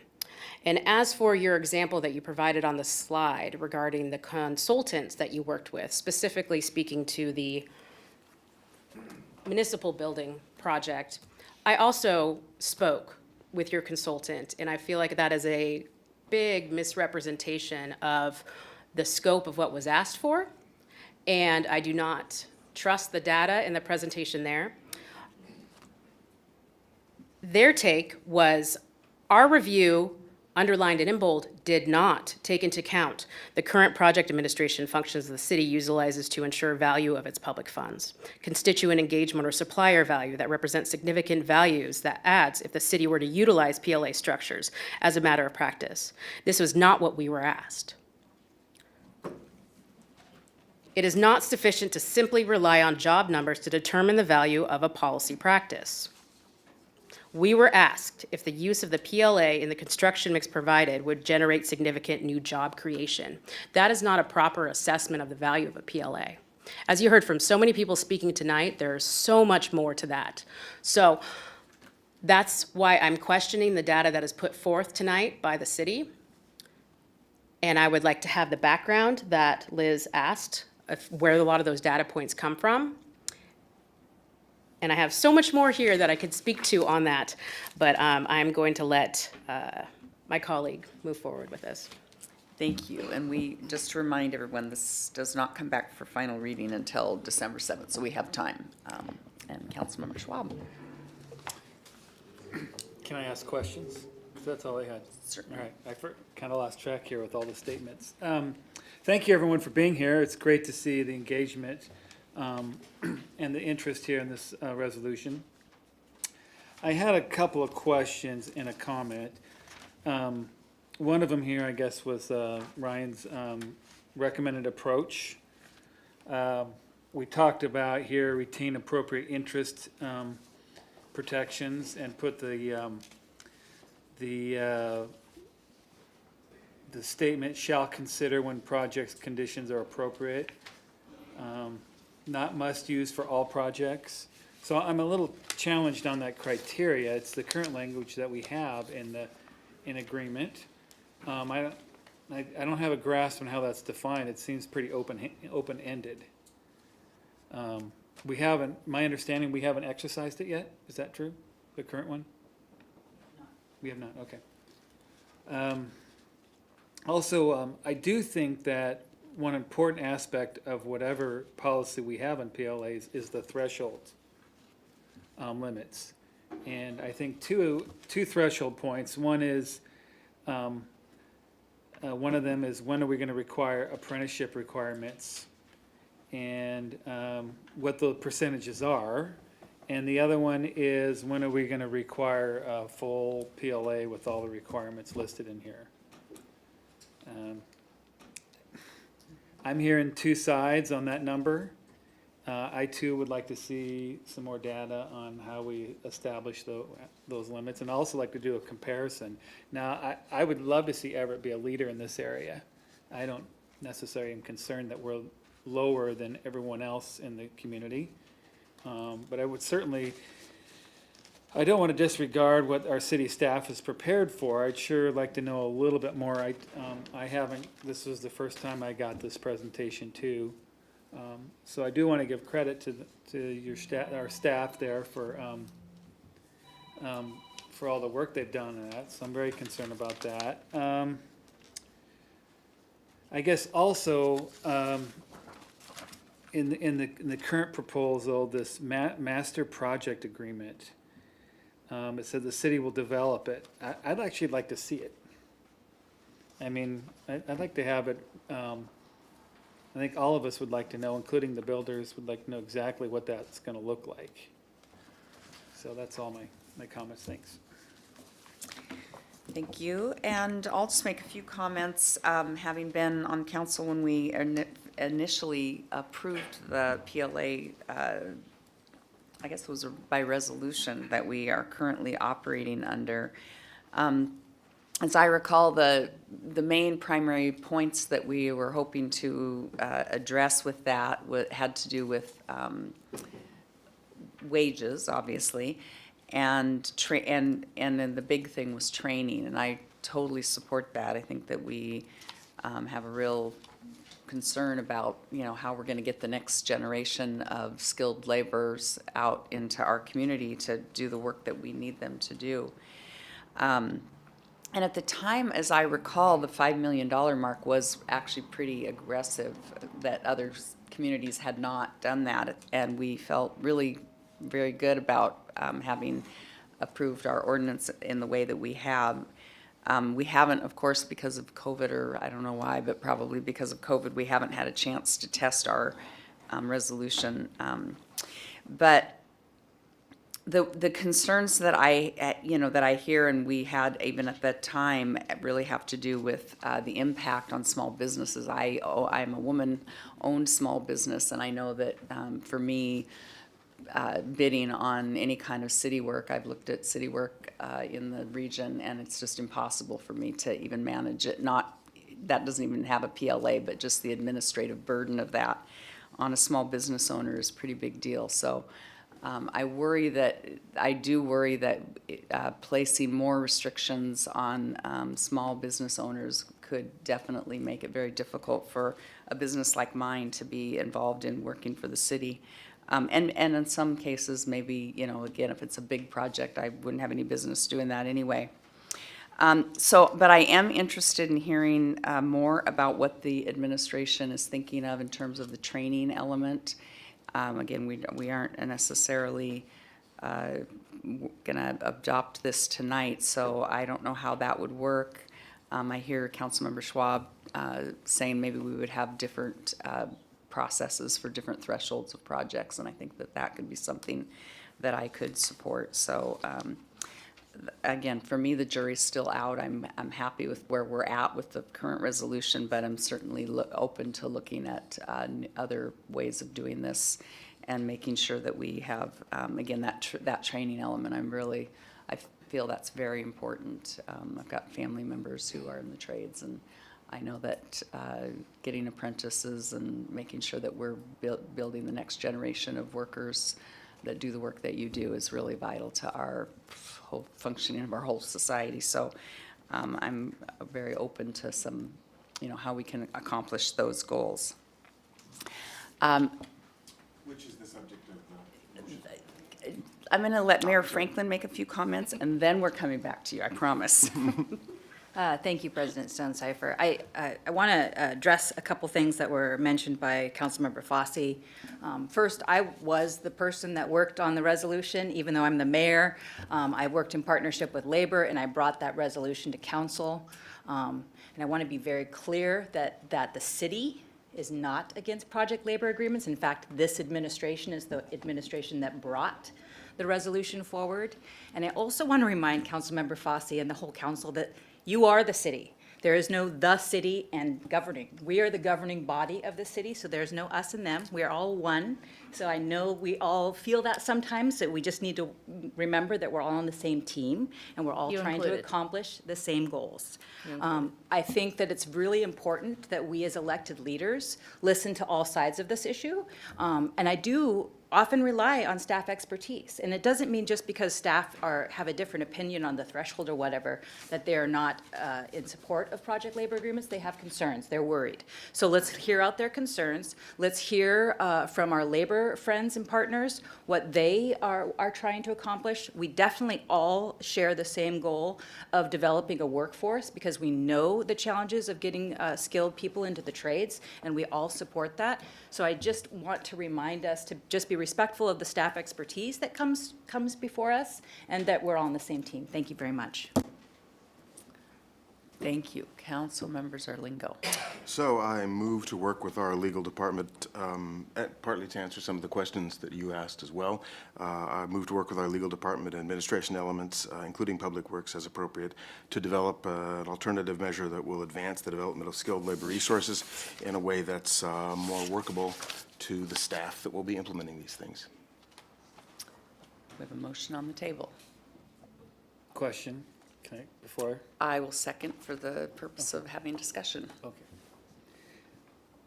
What does that mean? Councilmember Schwab. Yeah, does that mean we still keep the same resolution intact? That doesn't change it, right, this motion? This motion doesn't change anything. It simply directs the legal department to work with Councilmember Zerlingo and come back to you with whatever alternative is designed in that collaboration.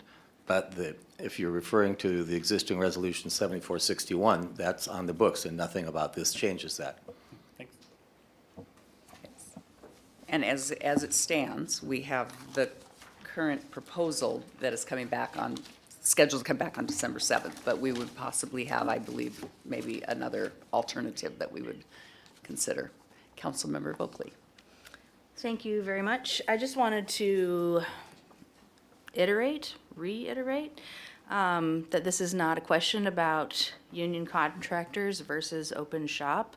This would be a requirement that everybody gets on board with regardless before the bid goes out. It is not written, nowhere does it require a contractor to become union represented, but you need to do the things that we require as a city in the bidding process and the procurement process.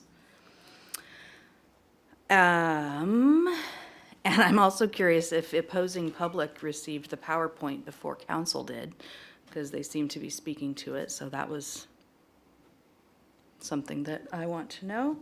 And also, I see in the resolution 7461 that specifically number 2E2, the 1, 2, 3, 4, 5, 6,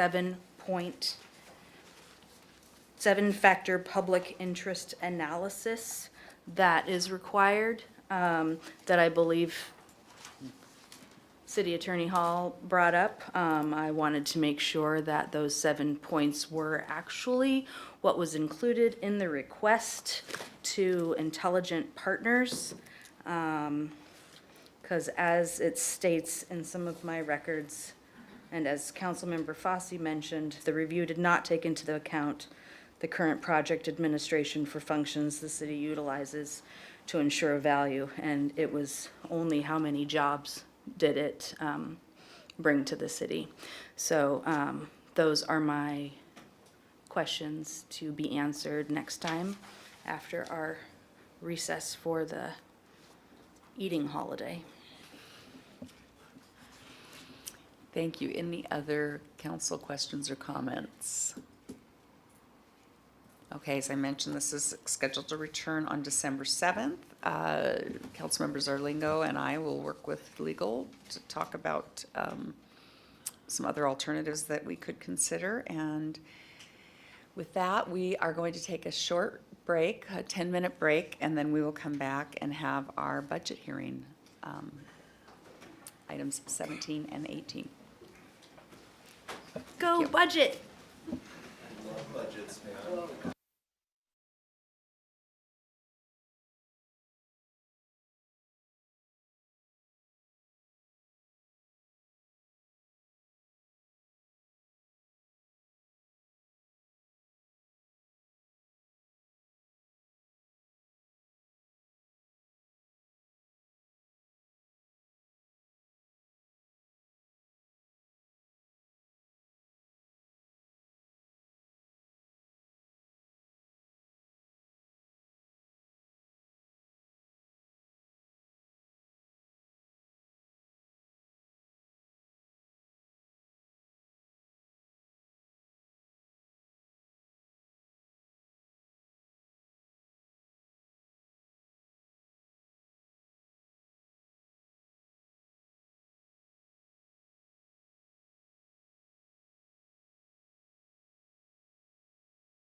It's appropriating the budget for the city of Everett for the year 2023 in the amount of $872,345,777. The third and final reading will be on December 7th. And item 18 is budget hearing number 1 for the 2023 proposed operating budget. And I'm going to now, am I doing this right? I'm going to open the public hearing on this item with both of them together. Thank you. Good evening, Susie. I don't know Good how we got you evening. so late in the evening, but I'm glad you're here. Well, thank you very We'll much. let you take it away. I appreciate that. Good evening, everybody. We'll get started right away. So tonight, I'm going to begin with a high-level review of the 2023 citywide proposed expenditure budget and the citywide staffing budget. We'll then go through the year-over-year budget comparisons for most operating funds and a few non-operating funds that tend to be of interest. I'll take a brief pause at the end of each fund for questions as we move through the slides. And as you can see, department heads are also here to assist in providing responses. After tonight, we have 2 additional budget hearings scheduled for November 30th and December 7th, and we'll bring back department heads to address follow-up questions as needed at those hearings. So before I get started, I want to orient you to the basis for the budget comparisons that I'll be providing. As in prior years, we're highlighting the difference between the 2022 original budget and the 2023 proposed budget. We use the original budget as the basis rather than the amended budget because the amended budget contains a lot of reappropriation amounts that tend to distort year-over-year comparisons.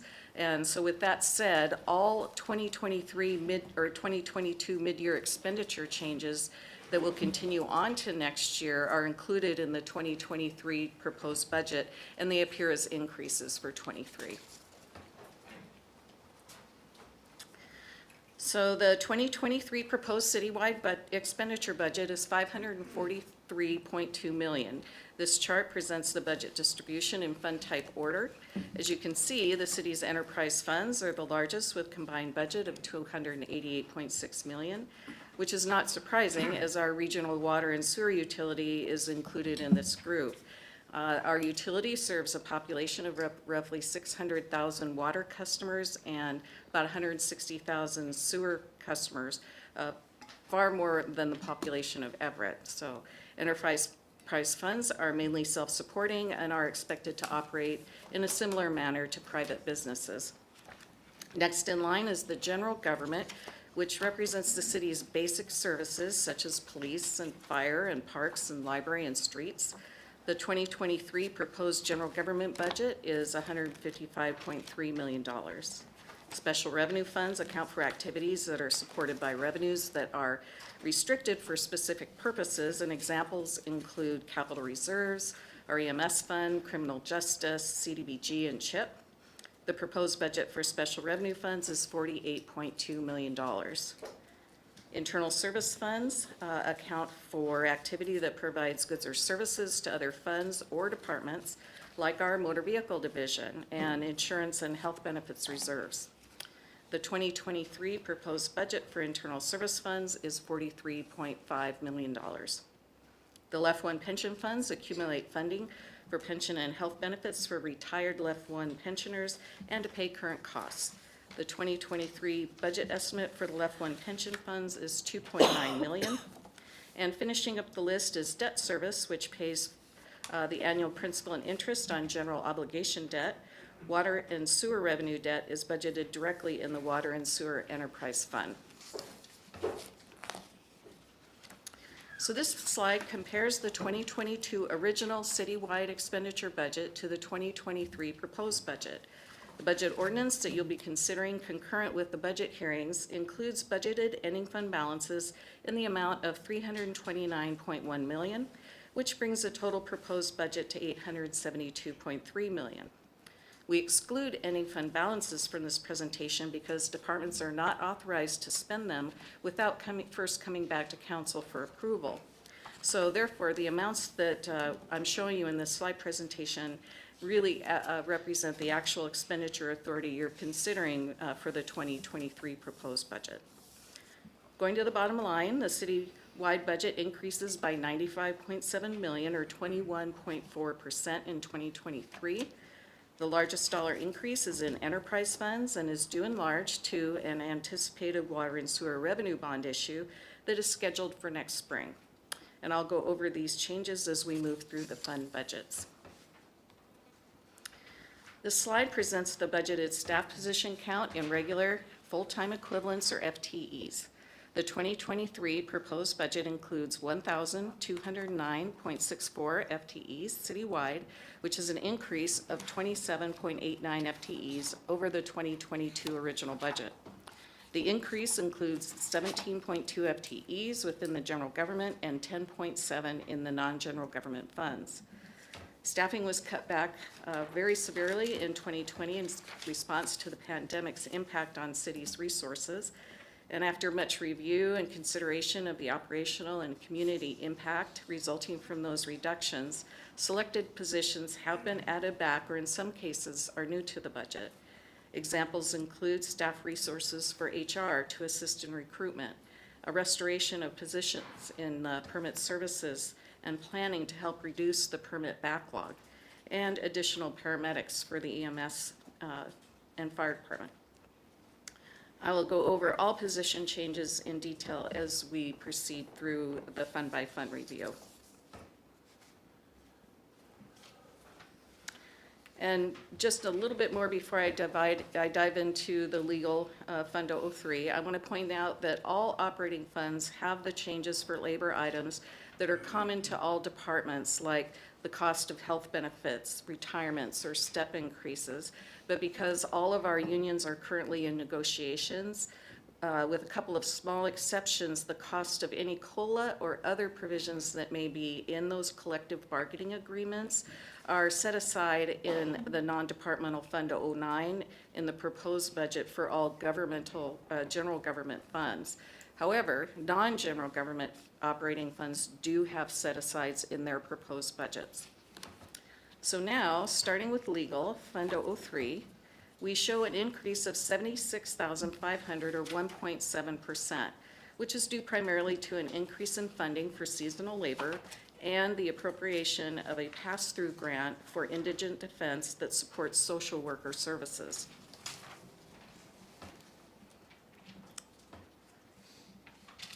Administration Fund 004's budget is proposed to increase by $86,727, which is largely the result of a staffing reorganization.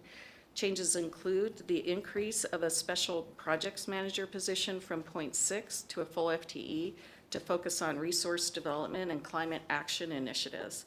This is particularly important at this time in order to capitalize on the extraordinary amount of federal money that is available out there right now. Susie, can I clarify, if we have questions about these departmental budgets, are we supposed to be asking them right now? I would request that I get through. You're going to go through the okay. information that I prepared for you. It possibly could answer your questions. Perfect. But I'm going to pause after every department to give everybody an opportunity to field some questions if they come up. Okay. So we also have the transfer in of 5% of an executive director from utilities based on a review of time spent there during this year.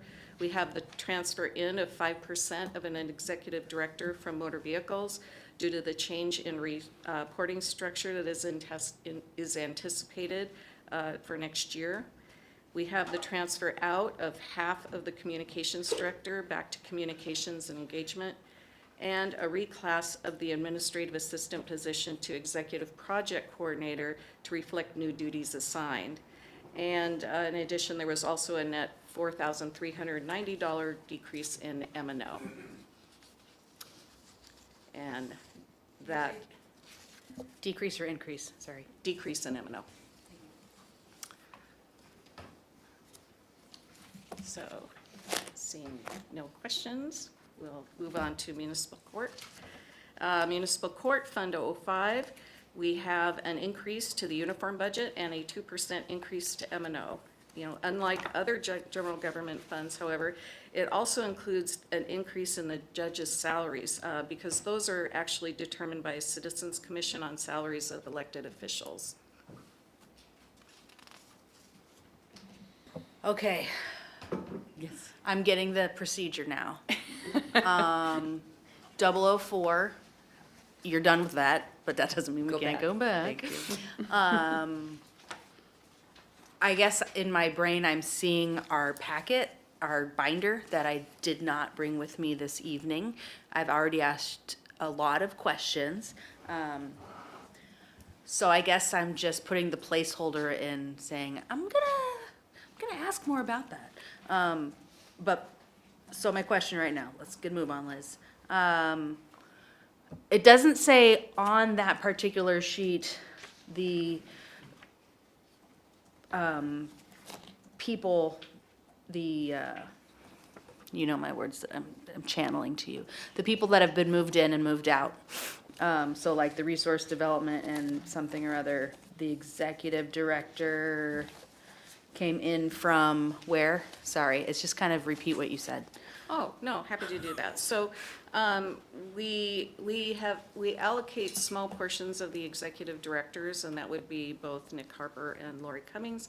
And that has to do with time spent in enterprise funds or our internal service funds, providing oversight. And after a review of the time that they were spending in their various funds, it was determined that about 5% of Nick Harper, who was allocated to utilities, should come back to administration. And there was a little bit more going on with our other executive director in that there 5% of her time came back from motor vehicles because we're going to reallocate that, and then 5% is going back out to utilities. And that's like what, So that's a 0.2 net- Yeah, it's, FTE? Is that the- together it's 0.1 coming back in. Okay, thanks. And nothing on municipal court? Okay. Human resources. In human resources, Fund 07, we have the addition of a human resource analyst, a business analyst, and an administrative assistant, which accounts for the majority of the $388,800 or 19.7% increase. These positions are providing much-needed support for recruitment, negotiations, and an upgrade to our Kronos timekeeping system. Question. Okay, is that end of 007? It's time, okay. I noticed that the human resources was heavy on police recruitment where it was not last year and maybe in previous years. And I guess I would just like a little bit spoken to that, you know, in the goals and objectives, I guess, in our budget binder. There's a I know we need more law enforcement. I know we are working hard recruiting. And so I just wanted a little bit more information on how, do these additional resources for human resources, how does that apply to law enforcement, recruitment? Okay, thank you. I think I'd like to invite Candy Bartlett up here to address the police recruitment activities. Thank you. Good evening. Red light. There we go. Can you hear me now? So looking at this, even though that we say police recruitment, the police department actually has their own recruitment officer. And so they're doing a lot, but our HR staff is supporting them. And part of that is because of public safety testing, we have to not only keep track of the applicants that are coming in, making sure that we're making contact with them as soon as possible so that we're not losing them to other agencies. And then once we actually have applicants, there's a whole nother process that goes on before that, including the background checks. There's physicals, medical evaluations. There's a big, long process. There's also onboarding, as all of you know, when you came onto the city. So every time we have new employees, right now, it's not just recruitment within the police department. We have a ton of recruitment taking place citywide right now.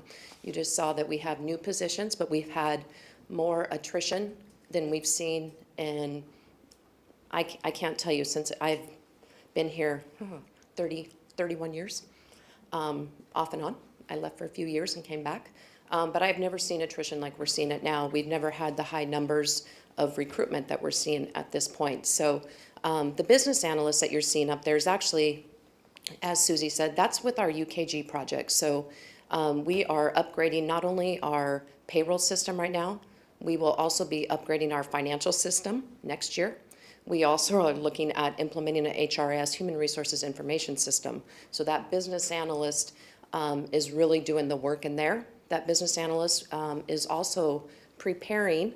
We have 2 employees that will most likely be leaving the city that have years of knowledge, that we want to make sure that we have someone that is working side by side with that individual so that our payroll system keeps running. So that's the business analyst. The HR analyst, that is recruitment. That is 100% recruitment. And like I said, that's not just police. Police does a ton of work in their own recruitment. We support them in that.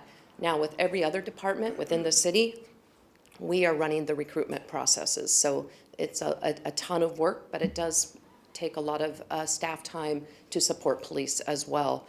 The HR, I think it's administrative assistant, that is actually an administrative assistant for me. I didn't have anyone taking minutes in negotiations, and so now we have someone, and I can't tell you how valuable that is, and helping me make sure that I do get materials to everyone in a timely manner, and we were able to get all 3 contracts done last week, so I'm really excited, and thank you for that administrative assistant.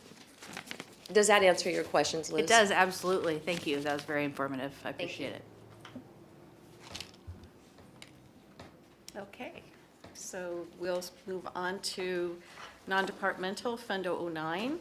The purpose of this fund is to account for expenditures that do not directly tie to the function of just one department or that involve multiple departments. It also pays for general government utilities. And as shown, Fund 009's 2023 budget decreases by $6.3 million or 17.8% from the 2022 budget. And key changes include suspension of the annual contribution to the Police and Fire Left One pension funds. We have an increase of $645,000 in the jail budget. You may recall that we increased the jail budget by $700,000 in budget amendment number 2 of this year due to increases in jail activity. And that trend has not slowed, and we will actually be proposing an additional $100,000 appropriation in budget amendment number 3 that'll be coming before you for the first reading briefing on November 30th. We added a placeholder of $20,000 for the city's dues for the Snohomish County City's Public Safety Advocacy Organization. We've since received information that the dues will actually be $15,000. The Snow 911 fees increased by $135,580. And we added $100,000 for a managed detection response contract to provide 24/7 monitoring to detect malicious activity in our network. Continuing with Fund 009, we've added $63,900 to fund the Everett Station lease payments for the Bezos Academy. We're proposing to increase funding for the general government software maintenance contracts by $58,506. We're also proposing to increase the contribution to the technology reserve by $300,000 to provide resources for the upgrade of our core financial system and the implementation of the new electronic filing system for managing Washington State Office of the Court Records. And there is an increase of $678,000 to cover the general government's contribution to the insurance reserves. Susie, I have a few questions on the budget changes in this department. Are you, you're still going? Okay, sorry. One more. This one is a large fund. Yes. And there's a lot going on in it. So continuing with the non-departmental fund, we have a $5.1 million increase in the labor contingency for open labor contracts and a point of personnel. And as previously noted, all but one of the city's collective bargaining agreements are currently in negotiations. However, as Candy just pointed out, it looks like we're going to bring those in this year. Next year, when all the contracts are settled, we'll distribute the contingency to all general government operating funds in Budget Amendment Number 1.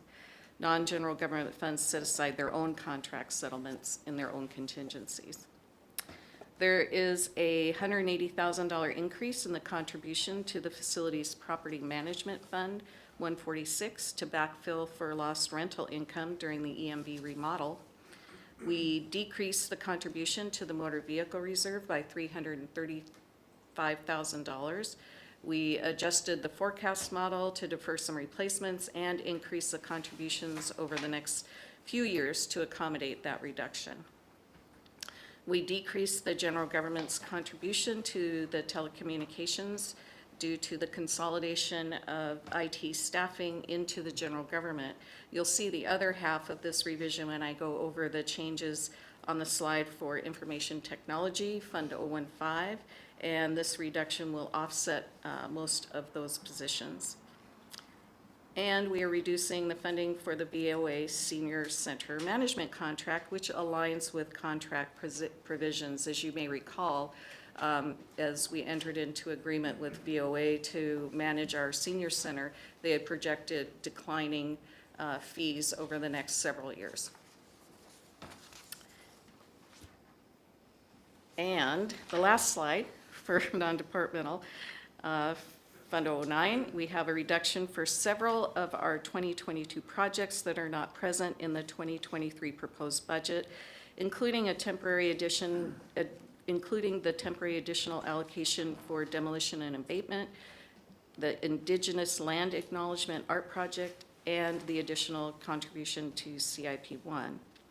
We were also able to eliminate contributions where alternative funding has been identified, including the Snohomish County Health District, which has been incorporated into county operations, the Senior Center Meals Program, which is now supported by federal funding, and a portion of the additional provision for flex funding to help address homelessness issues. And with that, Council President, that concludes what I have for Fund 09. Thank you, Councilmember Schwab. Yeah, my turn? Yes. Thank you so much. So a couple quick questions. How many years did it extend our funding plan for the pension fund since we reduced the contribution rates? Well, we have not extended the target date. That would require instructions from council in order to do that. If we suspend it now and we don't extend the full funding target date, that just means that we will have to put more money in future years. Based on our current deficit situation and the fact that we put a pause on seeking revenue from voters, we have eliminated the planned contribution in 2023 and 2024 in our forecast model. Right. So we haven't had an actuary adjust it at all? No, we will be doing our next actuarial study next year. Next year, okay, thank you. And then, how did you do on your forecasting for your labor contracts? How close did you get? We're working that out. Okay, so sound like we did pretty well though as far as your forecasting? Pretty close. Thank you. Councilmember Vogely.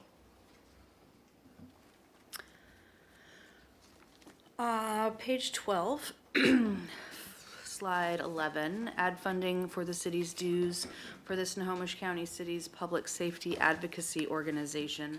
I believe that was the 501c4 that the mayor started with many other mayors and business leaders earlier this year.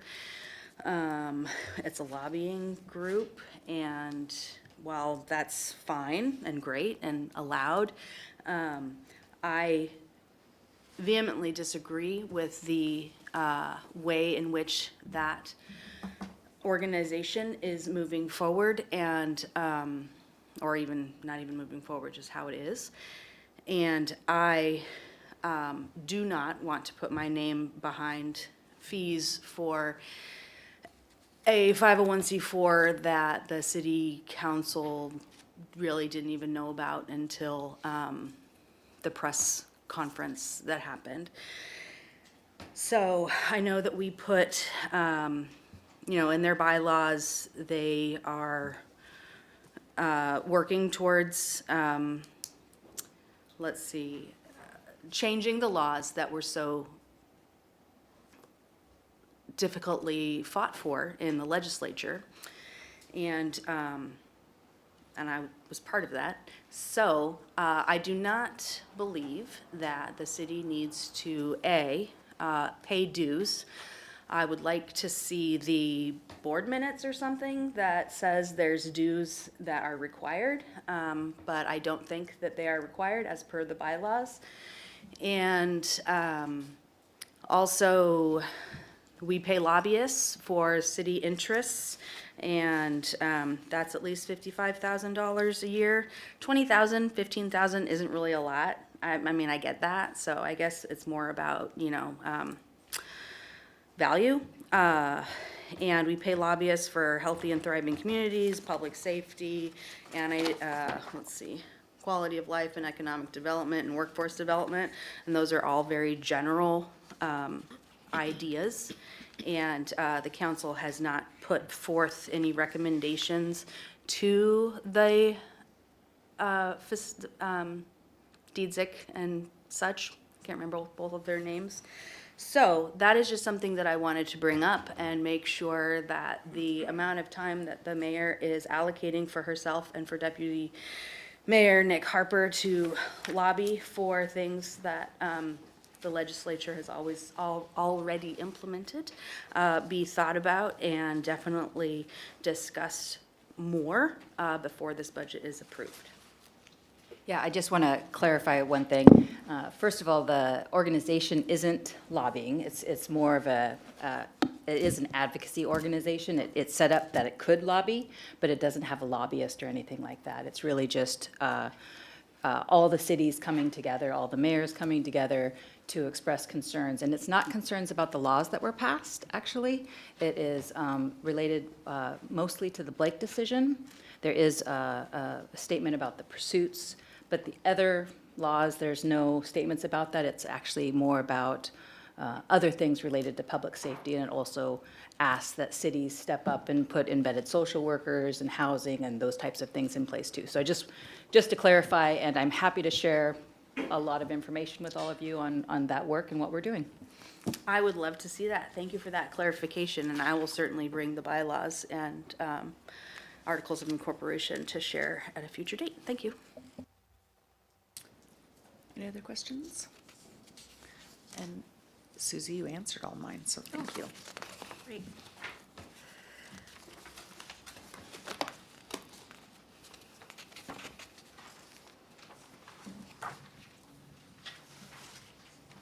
And now we have Finance, Fund 010, and changes contributing to our budget increase of $56,277 include one-time funding for the estimated retirement payout of our accounting manager and costs associated with crossover training.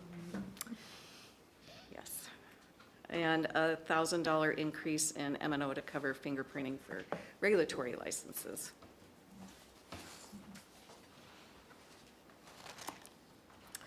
The budget for information technology increases by $923,450, or 29.8% for 2023.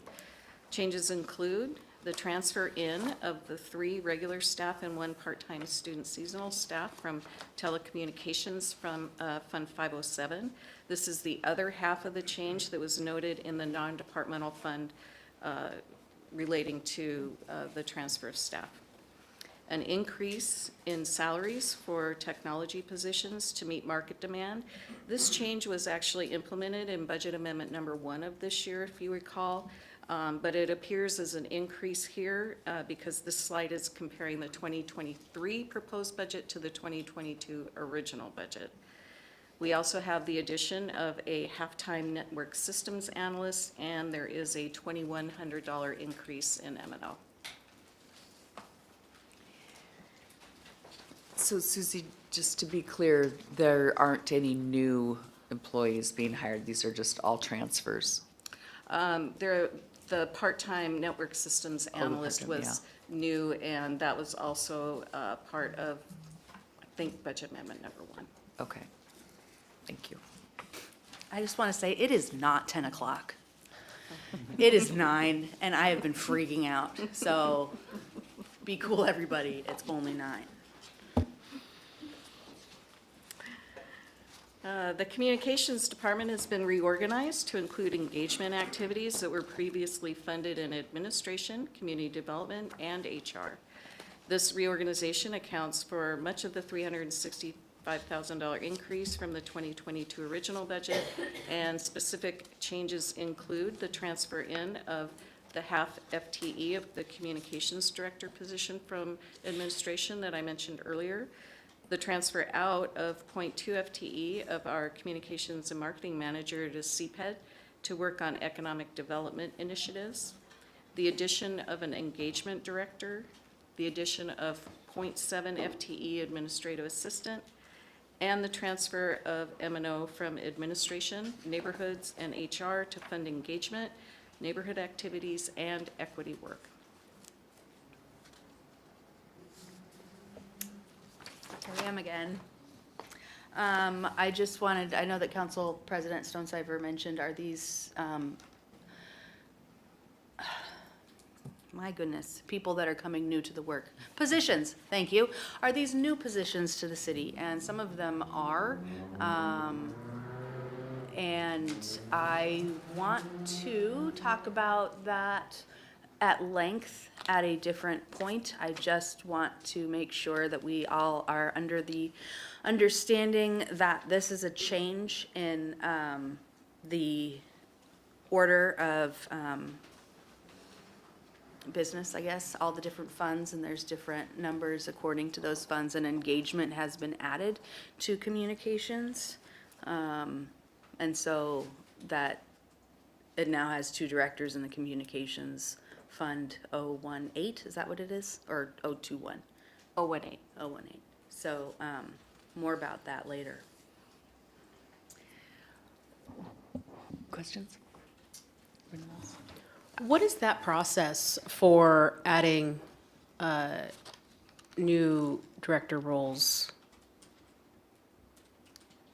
Is that a unilateral mayoral thing that happens, or is that something that council approves? I was just curious.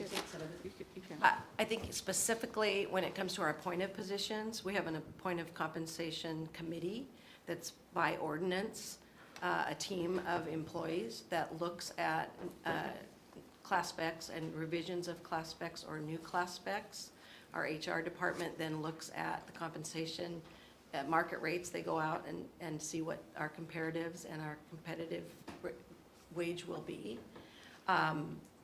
If it's not an additional FTE, then generally our practice has been that that's a day-to-day operational work that our mayor and we do as administrative staff in terms of how the city operates and where employees are allocated in this department, for example. So is the practice then you can just continue to add positions? So typically, the administration tries to work within the budget that council approves, and sometimes we bring in budget amendments, that, to let you know of changes in those, in the budgets. But we also tend to do studies of where staff are spending their time. The addition of the engagement director, for example, the equity manager was reporting to me, and I, as mayor, had very limited time to support the equity work that is pretty important to the city. We'd also heard repeatedly this administration had to cut back on neighborhoods pretty aggressively in the first few years because of the structural deficit. And so as we saw that need arise, we said, okay, we should probably direct more resources towards it. And so that was a decision that I made to operate the city effectively and efficiently and to support the work that we saw needed. And so as long as we're kind of operating within the budget parameters that council sets, that has been our practice, that I add or move or change positions, just like any business does. That's typically the role of the executive. So within the budget, so this would then be within the budget that we previously voted on for this role. I'm just trying to establish what the process, the order was. So this position is a new position to the city. However, due to vacancies that we've had in the various funds during this year, there was ample budget authority to make this change. So, and some other changes that were made. We've had a vacant communications director for months now, so there was budget authority in order to fund this position. The position is being created, or the new budget authority is being created through the proposed budget, which will include a full funding for the communications director as well, which is currently vacant. Okay. Thank you. So one of my questions about this, and this caught my eye as well, so the engagement director, this is a director level position. What is the work that will be done at the neighborhood level with this new position? Because I think in the past we had the support that we were giving to neighborhoods was not at a director level, and it seems like maybe a high-priced way to help support the neighborhoods. I feel like we could have a less. So we can ask Nicole Weber to come forward and talk a little bit about the work of the department, but the work of the department goes beyond neighborhoods, so that's why it became this level of work. So in the charter, when it talks about the Office of Neighborhoods existing, there's a director that oversees the Office of Neighborhoods. And so it's within our charter that whoever operates neighborhoods reports to a director. Previously, it was Julie Willie, and now it's me. So I have a 0.07 FTE of an executive assistant or administrative assistant, excuse me. Everyone that does administrative work is an executive in my mind because I know how hard everyone works. But that administrative assistant does the majority of processing our mini grants, scheduling for the schools that the neighborhoods use in order to have their meetings. We just revamped an update, which used to be a newsletter, but is a little less efficient as well, or a little less formal, sorry. Upgrading our website, which hasn't been done in a long time, as I believe is pointed out by some council members. And my job is I'm feeding neighborhoods up into districts and figuring out how that operates. Our long-term goal for neighborhoods, we're currently working on and very excited about a fully Spanish-speaking neighborhood, which will meet 4 times a year, and figuring out how to support that, how to translate all of our materials into Spanish, and how do we focus on doing that, and what that looks like for all of our Facebook posts, our website, and things like that. So it's the direction of how we engage with our community and where we choose to engage and how we spend our time and what we're prioritizing as it relates to like community involvement. I also oversee all of our boards and commissions and that recruitment process. And if you look through our statistics this year and last, we have more geographic diversity than we've ever had, which is very exciting. And then also our youth advisory board, and we have a new student internship program that supports a young high school student as well that I run and operate too. Thank you. And then you're over the equity manager as well. And yes, I didn't cover the equity work that we're working on, but it is infused in everything we're doing, as I did talk about how we relate to our community and our Spanish-speaking neighborhood. Thank you, Mayor. Thank you. And the other question I had has to do with Everett TV. Am I in the right section. 'Cause I didn't see the fund balances for some of the, like the PEG funds. Did I miss that? The fund balance for, the PEG fund exists in Fund 155, so it's not in Fund 018 because it is restricted. So we don't put that money in the general government or in the general fund. So it's segregated in its own sub-fund in Fund 155, and you'll see that in your proposed budget book. And I'm sure I can locate it very quickly. Okay, is that under the special revenue funds then? Yes. Okay, Yes. I guess I must have missed it.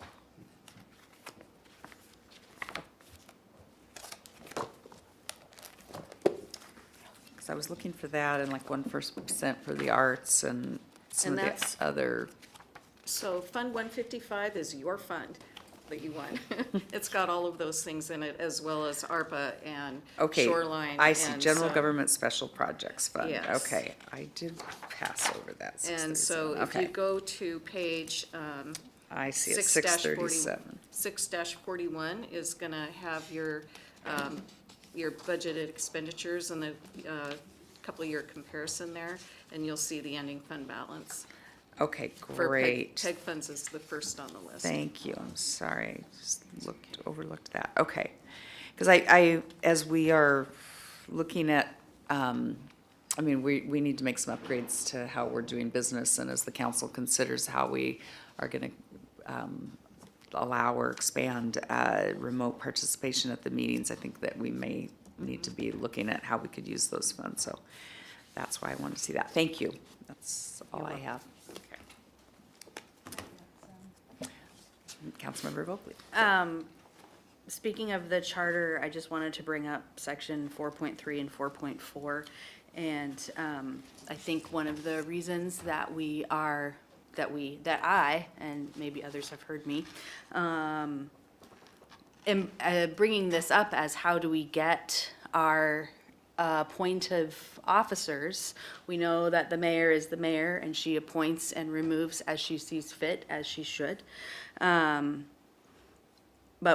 I will just read it. Within the framework established by this charter, the administrative service of the city government shall be divided into such offices, departments, and divisions as provided by ordinance or this charter.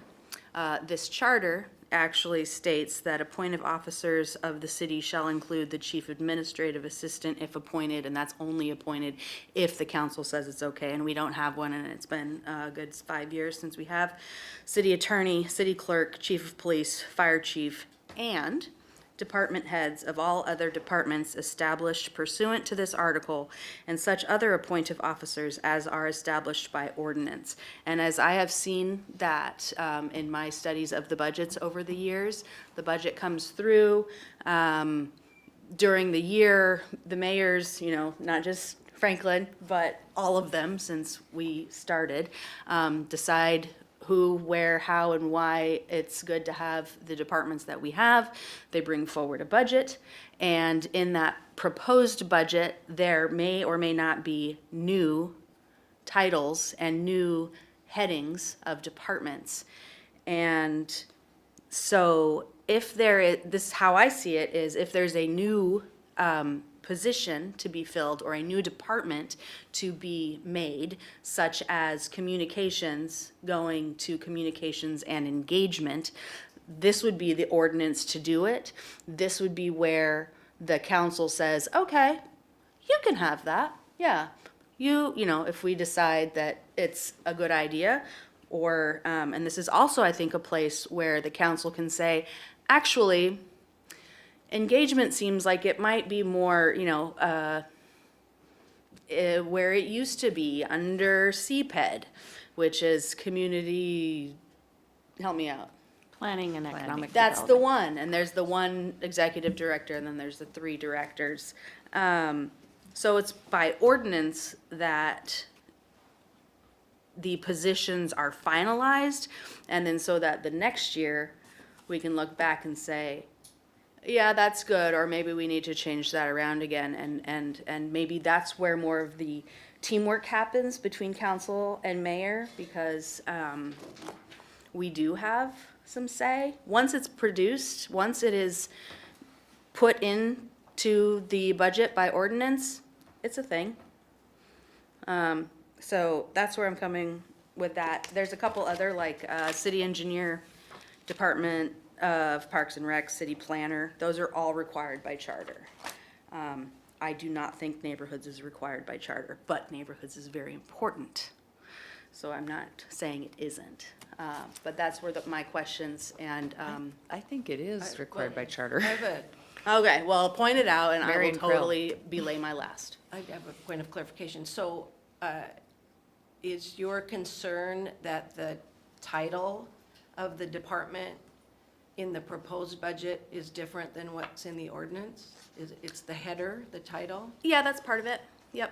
Because it's a department and departments are created by ordinance. And ordinances are created by the council. So I think, that But we could say, certainly yeah, and then it would be it. a council member could suggest that we change the header back from Engagement and Communications Department to just the Communications Department. Yeah, which is not what I'm doing. I'm Yeah. just But I putting just out wanted the to be sure it's information. just the header. Is that, And department heads, because depending on the department will also depend upon the directors and department heads that get to head those departments. so two different questions. One Yeah. is the title of Staffing. departments, and the other is, does council approve any director, any position? The position, not the person, because Yeah, that goes through yeah, civil the service. Position. So Yeah. those are two separate questions, and I'm not sure. But this, Yeah, right. but this budget is how we approve those positions. Yeah. Or, yes, Cool, we're all on the same page. great. Move on. Okay, next we have the Community Planning and Economic Development Fund. We call it CPED for short. And with a net increase of 2.3 FTEs and an increase to the expenditure budget of $305,246 or 8.7%. Changes from the 2022 original budget include the transfer in of small portions of an administrative assistant and 1/4 of the community development manager from CDBG and from CHIP, and that's due to insufficient grant capacity to support the positions and stay within the required administrative overhead limits. We also have a transfer in of 0.2 of the communications and marketing manager to support economic development as noted on the previous slide. I want to say one thing to the community planning and economic development since it came up in the last discussion around communications and engagement. The reason that a lot of the work that is happening in engagement was removed from Julie Willey, the Director of Community Development, is because of the extreme enormity of the work that she has to lead regarding housing and homelessness. So there was no way for her to do the work in the other areas successfully, and that's why we made that change. And I guess I'll just ask, I know there's been some concerns raised by members of our community who are trying to get projects through the planning department. Does the staffing change that is coming through now help us address that delay that we've been Specifically, experiencing? it addresses it very specifically, and I'll, Okay. when I get to engineering and finish up planning, it should be a Okay. little bit more apparent. Thank you. So, we also have the addition of a special projects manager to work on housing issues in the zoning code and a case management coordinator that's funded by the city's ARPA award to work on Chart 2.0. And if you'll recall, Chart 2.0 was approved by council in Resolution 7775. And there is a net decrease in M&O due to the transfer of the neighborhoods activity to communications and engagement. So Fund 024 is the Engineering and Public Services Department. This expenditure budget is increasing by $828,000 or 10.9%. Total of 4 FTEs are proposed to be added to reduce that backlog in permitting. And those positions include a permit business analyst who will work to develop business solutions to support a fully digital permitting process, as well as support the implementation of new technology. We also have a traffic plan reviewer, a chief inspector, and a building plans examiner. In addition, a traffic technician and an engineering technician have been reclassified to reflect new work assignments, and engineering's M&O budget is increasing by $15,000 to keep up with inflationary pressures.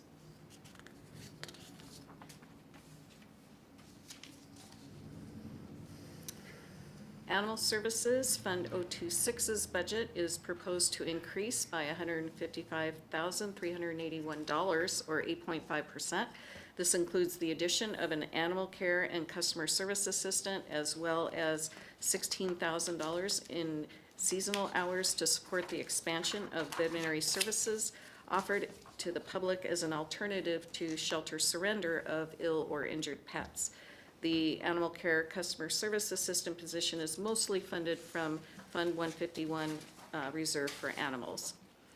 Animal Services also received a $1,500 increase in overtime. And Susie, I know we charge I know we charge the county. I don't know if actually what other municipalities we have contracts with these days, but what is our revenue that helps offset some of these expenses? Well, we do have our partnership with other cities in the region, and some of them are actually, I think, a little bit far from us. So we also have a variety of services that we provide and fees associated, with people finding a pet at the hospital. We have adoption. There are other end-of-life services for folks, and we now have this expanded veterinary care. There's actually quite a list of services that the animal shelter provides, or fees that are charged for people whose pets end up there. And we also have had great success with the fundraiser position that was added. I think it's been a couple of years now, and I'd say that that's largely why we can fund this position from our Fund for Animals, because that's where all of the donations go. So that's been a real success story, I would say. And I'm just not seeing what the dollar number is for all the revenue that we get to offset this almost $2 million budget. So I will have to bring that back to you. It's that you're getting into line items of a very large general fund revenue budget. So I can circle back with that. Okay, I'm just kind of wondering how much our residents are actually subsidizing this program. Absolutely. So I'll come back with that information.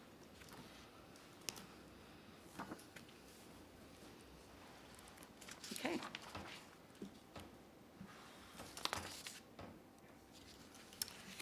And Police, Fund 031's expenditure budget is proposed to increase by $223,033, or 0.5%, in 2023. And this includes the addition of one crime analyst position, the reclass of 2 records information specialists to public disclosure specialists, and a $239,000 increase in overtime, $68,000 for deferred comp, and $191,000 for differential pay to cover an estimated 20 retirement payouts, and a $135,000 increase in M&O to fund the increase in the cost for the Law Enforcement Academy, M&O for the 2022 COPS grants officers, the car wash contract, and general inflation.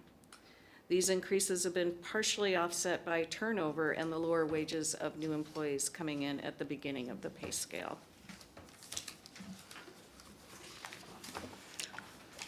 Councilmember Vogel has a question. Yes, go ahead. I was just gonna look for it again, because I don't have it in front of me, and I didn't notice it myself. Has the motorcycle unit, the traffic unit, been decreased? And I know that we only have one right now, but has the budget for traffic decreased? No. Okay, so it's 4, right? Correct. And it's still 4? 4 and a sergeant, and then 2 detectives. But we don't have those all filled right now. Right. So that's where you're seeing that minus percentages. Some of those vacant bodies have been moved to operations, for example, where we've had to backfill positions. So Okay. we have not reduced our traffic safety unit at all. We just need to get it filled, like we were Right. talking about earlier. Recruitment. And then also, I think we're paying, what, a million for the COPS grant right now? Is that what's in this budget? I'm trying to think of, it's probably, remember, we're getting grant getting revenue. money. We're getting grant revenue in. But we're and- also paying for And we're it. paying out. And I don't think that the difference is $1 million, and I'll have to bring that back to you. Oh, okay, okay. I'm just seeing the million number. Okay, thank you.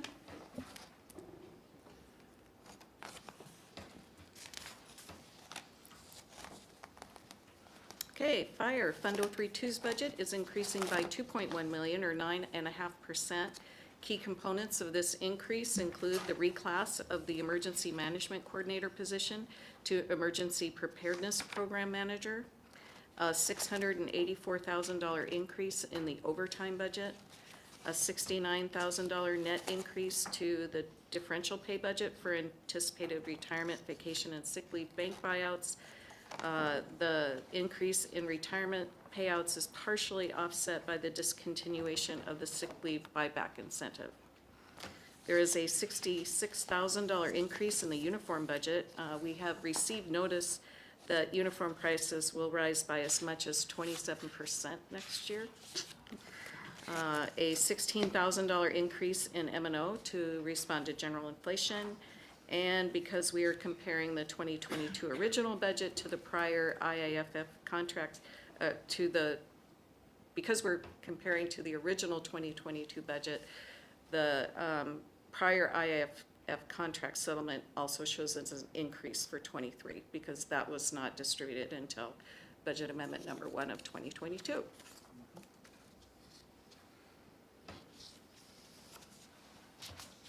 Next, we have Facilities Fund 038 with an increase in the expenditure budget of $130,000 and a net increase in FTEs of 0.95. Position changes include the transfer in of a maintenance technician from Parks. This move continues on the progress made in consolidating leadership in the Parks and Facilities workforce to improve service delivery, efficiencies, and effectiveness.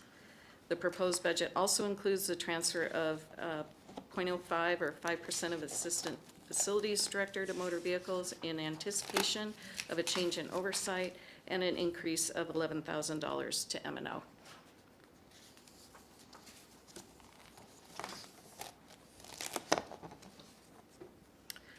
The proposed parks budget has a $132,874 or 1.9% decrease due primarily to the transfers to facilities and motor vehicles as noted on the previous slide. Partially offsetting the transfers is the reclass of a parks maintenance technician to custodial supervisor due to work reassignments. And just clarification, when we get into the hundreds and not the zeros of the funds, that's because part of the revenue and part of the expenditure is in their own separate entities. Explain that in better words. Yes, once you go over 100 in the funds have what we would call a complete set of books. So they have their own assets, liabilities, revenues, and expenditures, whereas the general fund funds, which is everything under 100, are just part of the general fund. We're actually departments of the general fund, although we call ourselves funds. But those departments only have expenditures. Thank you. You're welcome.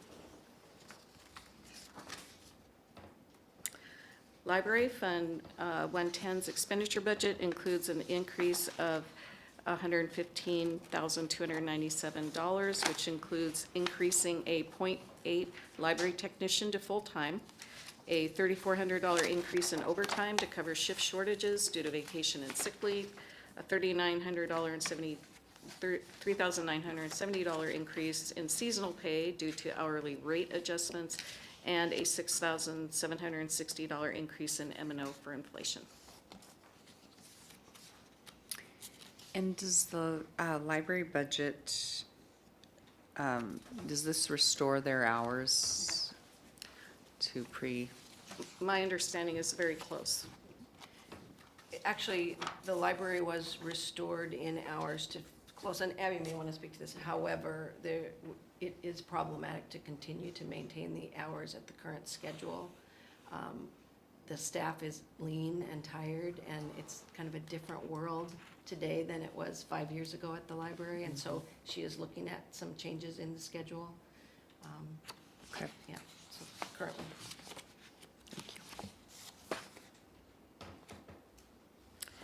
Municipal Art Fund 112's expenditure budget proposes an increase of $62,618, or 10.8%, and the changes include increasing hours for the administrative assistant position, increasing the budget for the Everett Performing Arts Theater management fee to align with contract provisions, and a $12,575 increase in M&O for deferred maintenance on the city's art collection.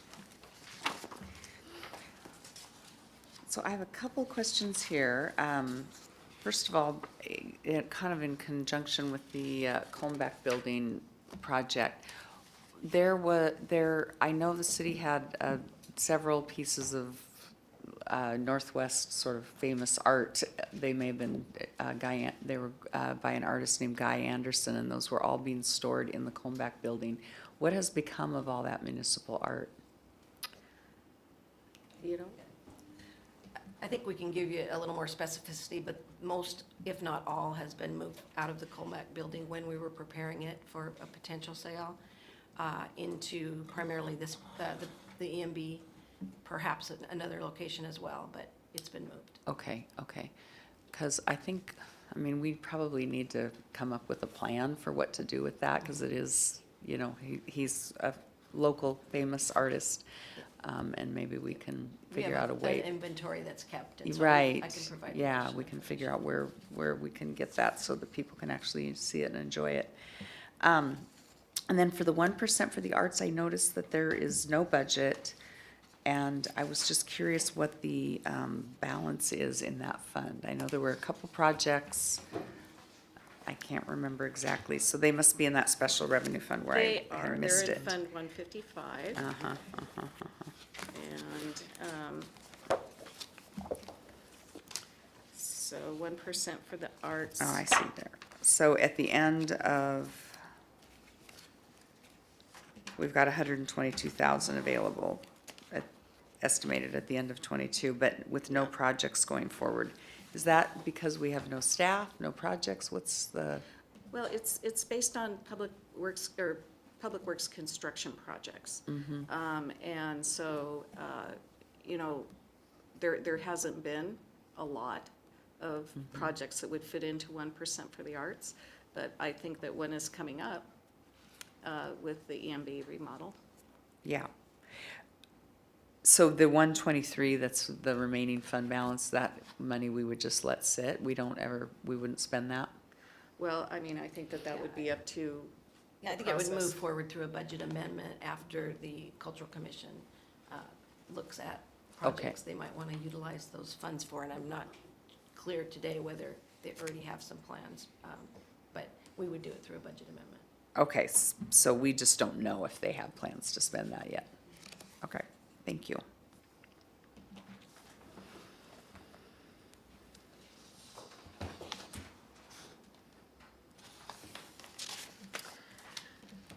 Okay, there is a substantial reduction in the annual debt service requirements for the conference center based on the bond's amortization schedule. We'll see a continuing reduction in annual debt service until the bonds are paid off in 2026, which now, after all these years, seems like it's just right around the corner, doesn't it?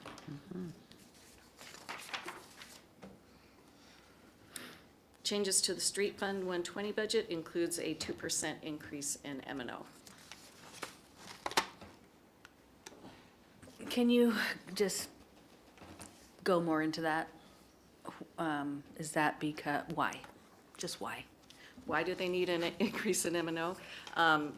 Well, I think you heard Ryan talk about the inflation in the cost of construction, and they could probably have used more, quite Yeah, frankly. we all could actually use much more than 2%. The cost of everything is going up by much more than 2%. Most departments didn't get M&O increases, but this one desperately needed at least Yeah, a maybe small I'm one. just thinking that streets is different. I was thinking about the streets that you worked on so hard The previous. Community Streets Initiative? Yeah, no, Yeah, this is yeah. road work and sidewalks. Because there's and also street overlay. There's two things with street in the title. This is all of that. Yeah. Pardon me. Okay, so now we're moving out of the general government funds and into non-general government funds.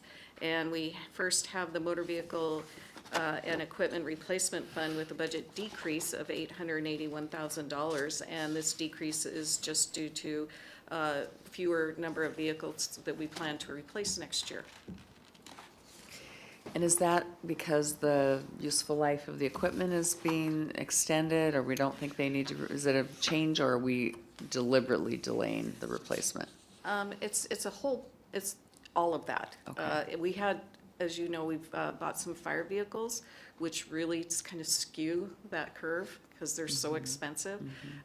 We bought a lot of police vehicles this year, and so some of the vehicles have moved down the replacement list just as they were examined to see if they really needed to be replaced next year.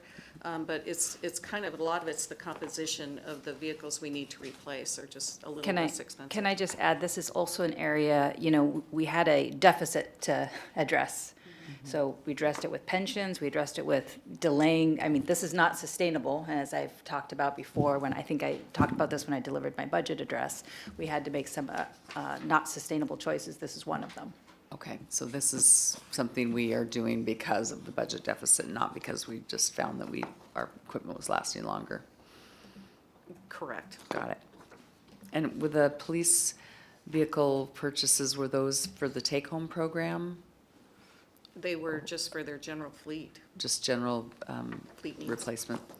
Okay, thank you. Question, just comment.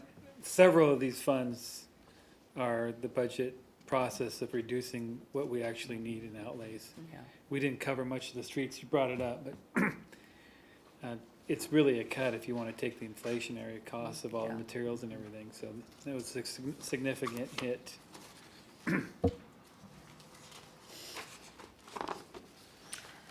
So moving on to the lodging tax fund, we have an increase of $375,000 for a total expenditure budget of $795,000. This follows the agreed-upon plan to limit the annual appropriation to the estimated available fund balance from the prior year. This process will allow us to avoid overcommitments like what happened in 2020 due to the pandemic shock on revenues. Lodging tax allocations include $150,000 for tourism promotion, $545,000 for projects in event grants, and $100,000 for event center debt support. And I guess as the chair of the Lodging Tax Advisory Committee, I wonder if we're gonna be able to do all those allocations. I mean, we don't have our grant application on the street, and, a lot of that funding, the organizations that use it would need to know that they were gonna be able to use it, so we're a little behind the 8 ball this year on that. Well, this is its own fund, so all the resources remain within the fund and can only be spent on these purposes. Okay, thank you. Yeah, comment. And in the budget committee, we talked about carrying cash forward, so we could be more consistent in dollars that we provide for those that need it, right? Real property fund consolidates financial transactions related to the general government real property. Fund 145 has 2 separate sub-funds, one for real property acquisition and those activities, and the other for street and alley vacation funded capital projects. The table on the right hand of this slide reflects the proposed budget for real property operations only. The street and alley vacation funded projects, which are listed on the left hand of the slide, are funded through plans and systems ordinances. And we'll be bringing forward a reappropriation request for unfinished projects in budget amendment number 1 of next year. So the current street and alley vacation projects they include a crosswalk upgrade on East Marieview Drive at Summit and 10th, a crosswalk upgrade at 79th Place and Evergreen Middle School, and a crosswalk upgrade at 110th Street at Monroe Elementary School.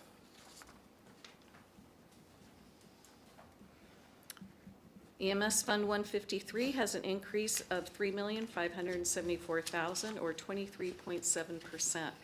Key changes include the addition of 4 paramedics and 1 administrative assistant to assist with workload turnover, a $554,000 increase in the overtime budget, a $121,000 increase in deferred compensation, $36,000 in the uniform budget. As I mentioned earlier, we're expecting big increases. A $68,000 decrease in differential pay due to the discontinuation of the sick leave incentive program. There is the impact from the labor agreement that was settled last year and a contingency set aside for the labor contract that is currently in negotiation.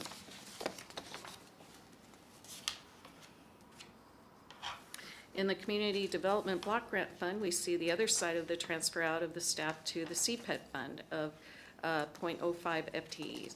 However, the most significant change is the forecasted reduction of $500,000 in grant revenue and $340,000 in grant expenditures. Comment.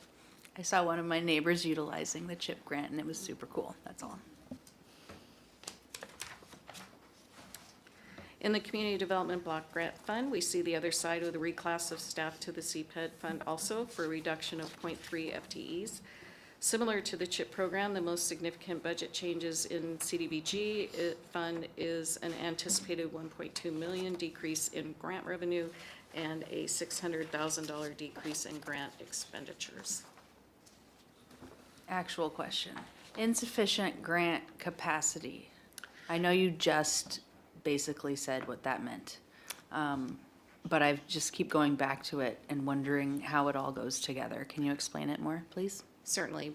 We can only account for so much of the grant amount in administrative overhead costs. So that would be the cost of our staff that actually run the program.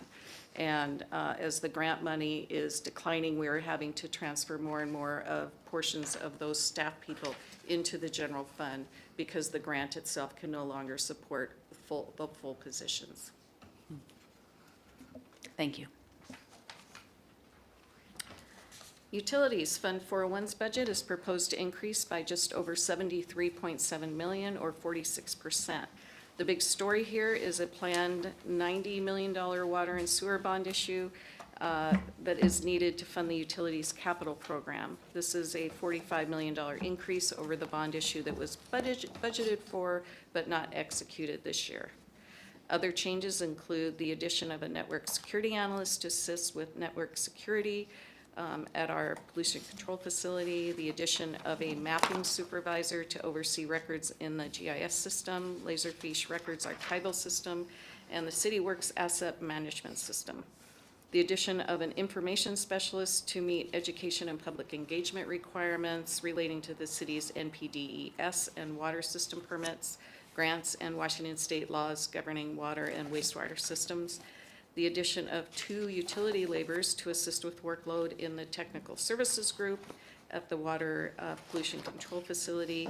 We also have the transfer of the 5% of the executive director back to administration based on a review of time spent, as I mentioned earlier. And finally, there is a contingency set aside for labor contract settlement.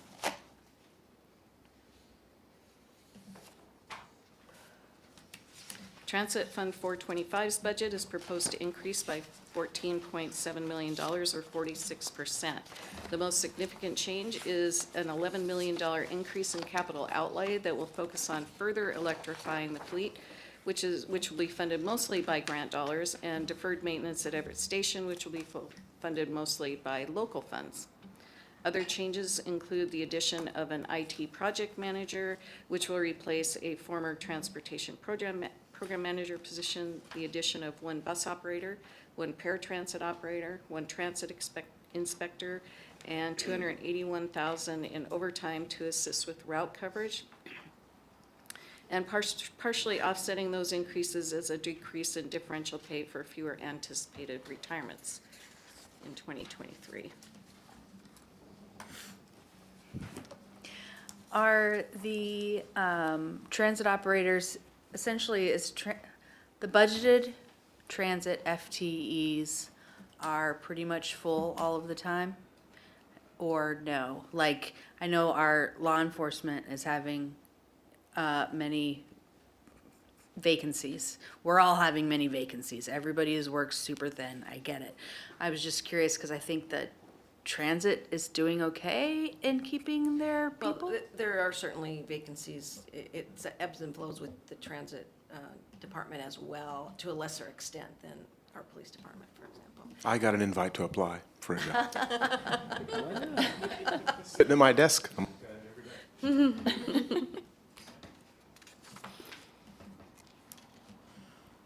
In golf, we have a $323,000, 7.1% increase. This includes a $25,000 increase in seasonal pay to meet market demands, a $164,000 increase in M&O, a contingency set aside for the labor contract, and an $85,000 increase in the golf management fee in alignment with contract provisions. And let me just ask just for a quick update on golf, because the total rounds that we've been tracking are, I notice they're going up, but I recognize that 2022 is the budgeted amount. We had a big uptick in during COVID, and because it was one of the few things people could do outside. Has that continued post-COVID? We'll let Bob answer that.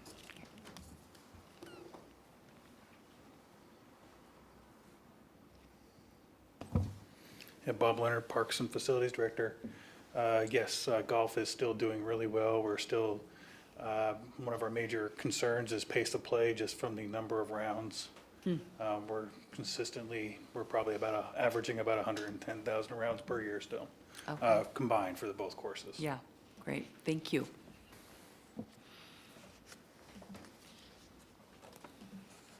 Last slide tonight. Yep.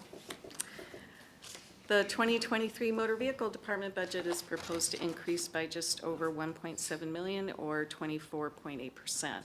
And the most significant change in this fund is a $909,000 increase in the fuel budget to address the high gas prices we've been experiencing this year. We have a few other changes, and they include $384,000 increase in the parts budget due to inflation, an $85,000 increase in M&O, $120,000 in interfund charges, the transfer back of 5% of an executive director to administration, and the transfer in of 5% of the Parks and Facilities Director and 5% of the Facilities Assistant Director due to the anticipated change in oversight, and $8,100 reduction in overtime. And that concludes the funds that I've prepared for tonight. I believe I do have some assignments of additional information to bring back to you, including the animal service revenue and how that covers the budget, and the net of the COPS grant. Additional questions or comments? I want to say hi to everybody that stuck it out this whole time. It's not 11, it's only almost 10. And I want to offer them to come up to the podium and say hi and what department they're in, but that's not my call. And you probably don't want to, you want to just leave. But I just want you to know that I've said hello, and I want to know who you are. Well, I want to say thank you to all the city staff who came tonight and hung out. We didn't have enough questions for you. We should have put you all under the grill. but we let Susie take all the heat. And Susie, thank you so much to you and your team for getting this all together. We, of course, will keep the public hearing open, and we have two more cracks at the ball here, both on the 30th and on December 7th, when we'll close the public hearing. I want to remind our community that we are not meeting next week, so happy Thanksgiving to everyone. And we are going to have our council comments and liaison reports here at the end of the meeting, because we decided to do that this time. And again, thank you to everyone who's been here, but we'll go on to council comments and liaison reports, starting with Councilmember Vogely. I got to go to the library board meeting last night, and wow, I learned a lot, and that's why I was smiling a lot during that part of the presentation. So I'm not going to go into it because, you know, it's late. Thank you. We know now it is almost 10, and I don't want you to freak out, so. Councilmember Zarlingo. I won't torture this group by talking any longer. Thank you. Councilmember Fosse. No questions or comments, thank you. Councilmember Schwab. Thank you, Susie and Lori and your staff. You guys are amazing, and thank all of you guys. We have a great staff here in the city of Everett. I'm very thankful to serve you. And I do want to take a minute to thank Ran, Way, and E, who spend countless hours putting all of this together. Yeah, So. thank you. I'll just report that I went to the Bayside Neighborhood meeting last night, and they had a conversation and a presentation about the new plan for the gazebo, which is very exciting, but there continue to be concerns about safety and how that's all going to work. So I think that there's still some work for us to do in terms of making sure that that neighborhood is comfortable with the plans that we have for that, for the gazebo. And with nothing else before us, happy Thanksgiving to all next week, and we are adjourned.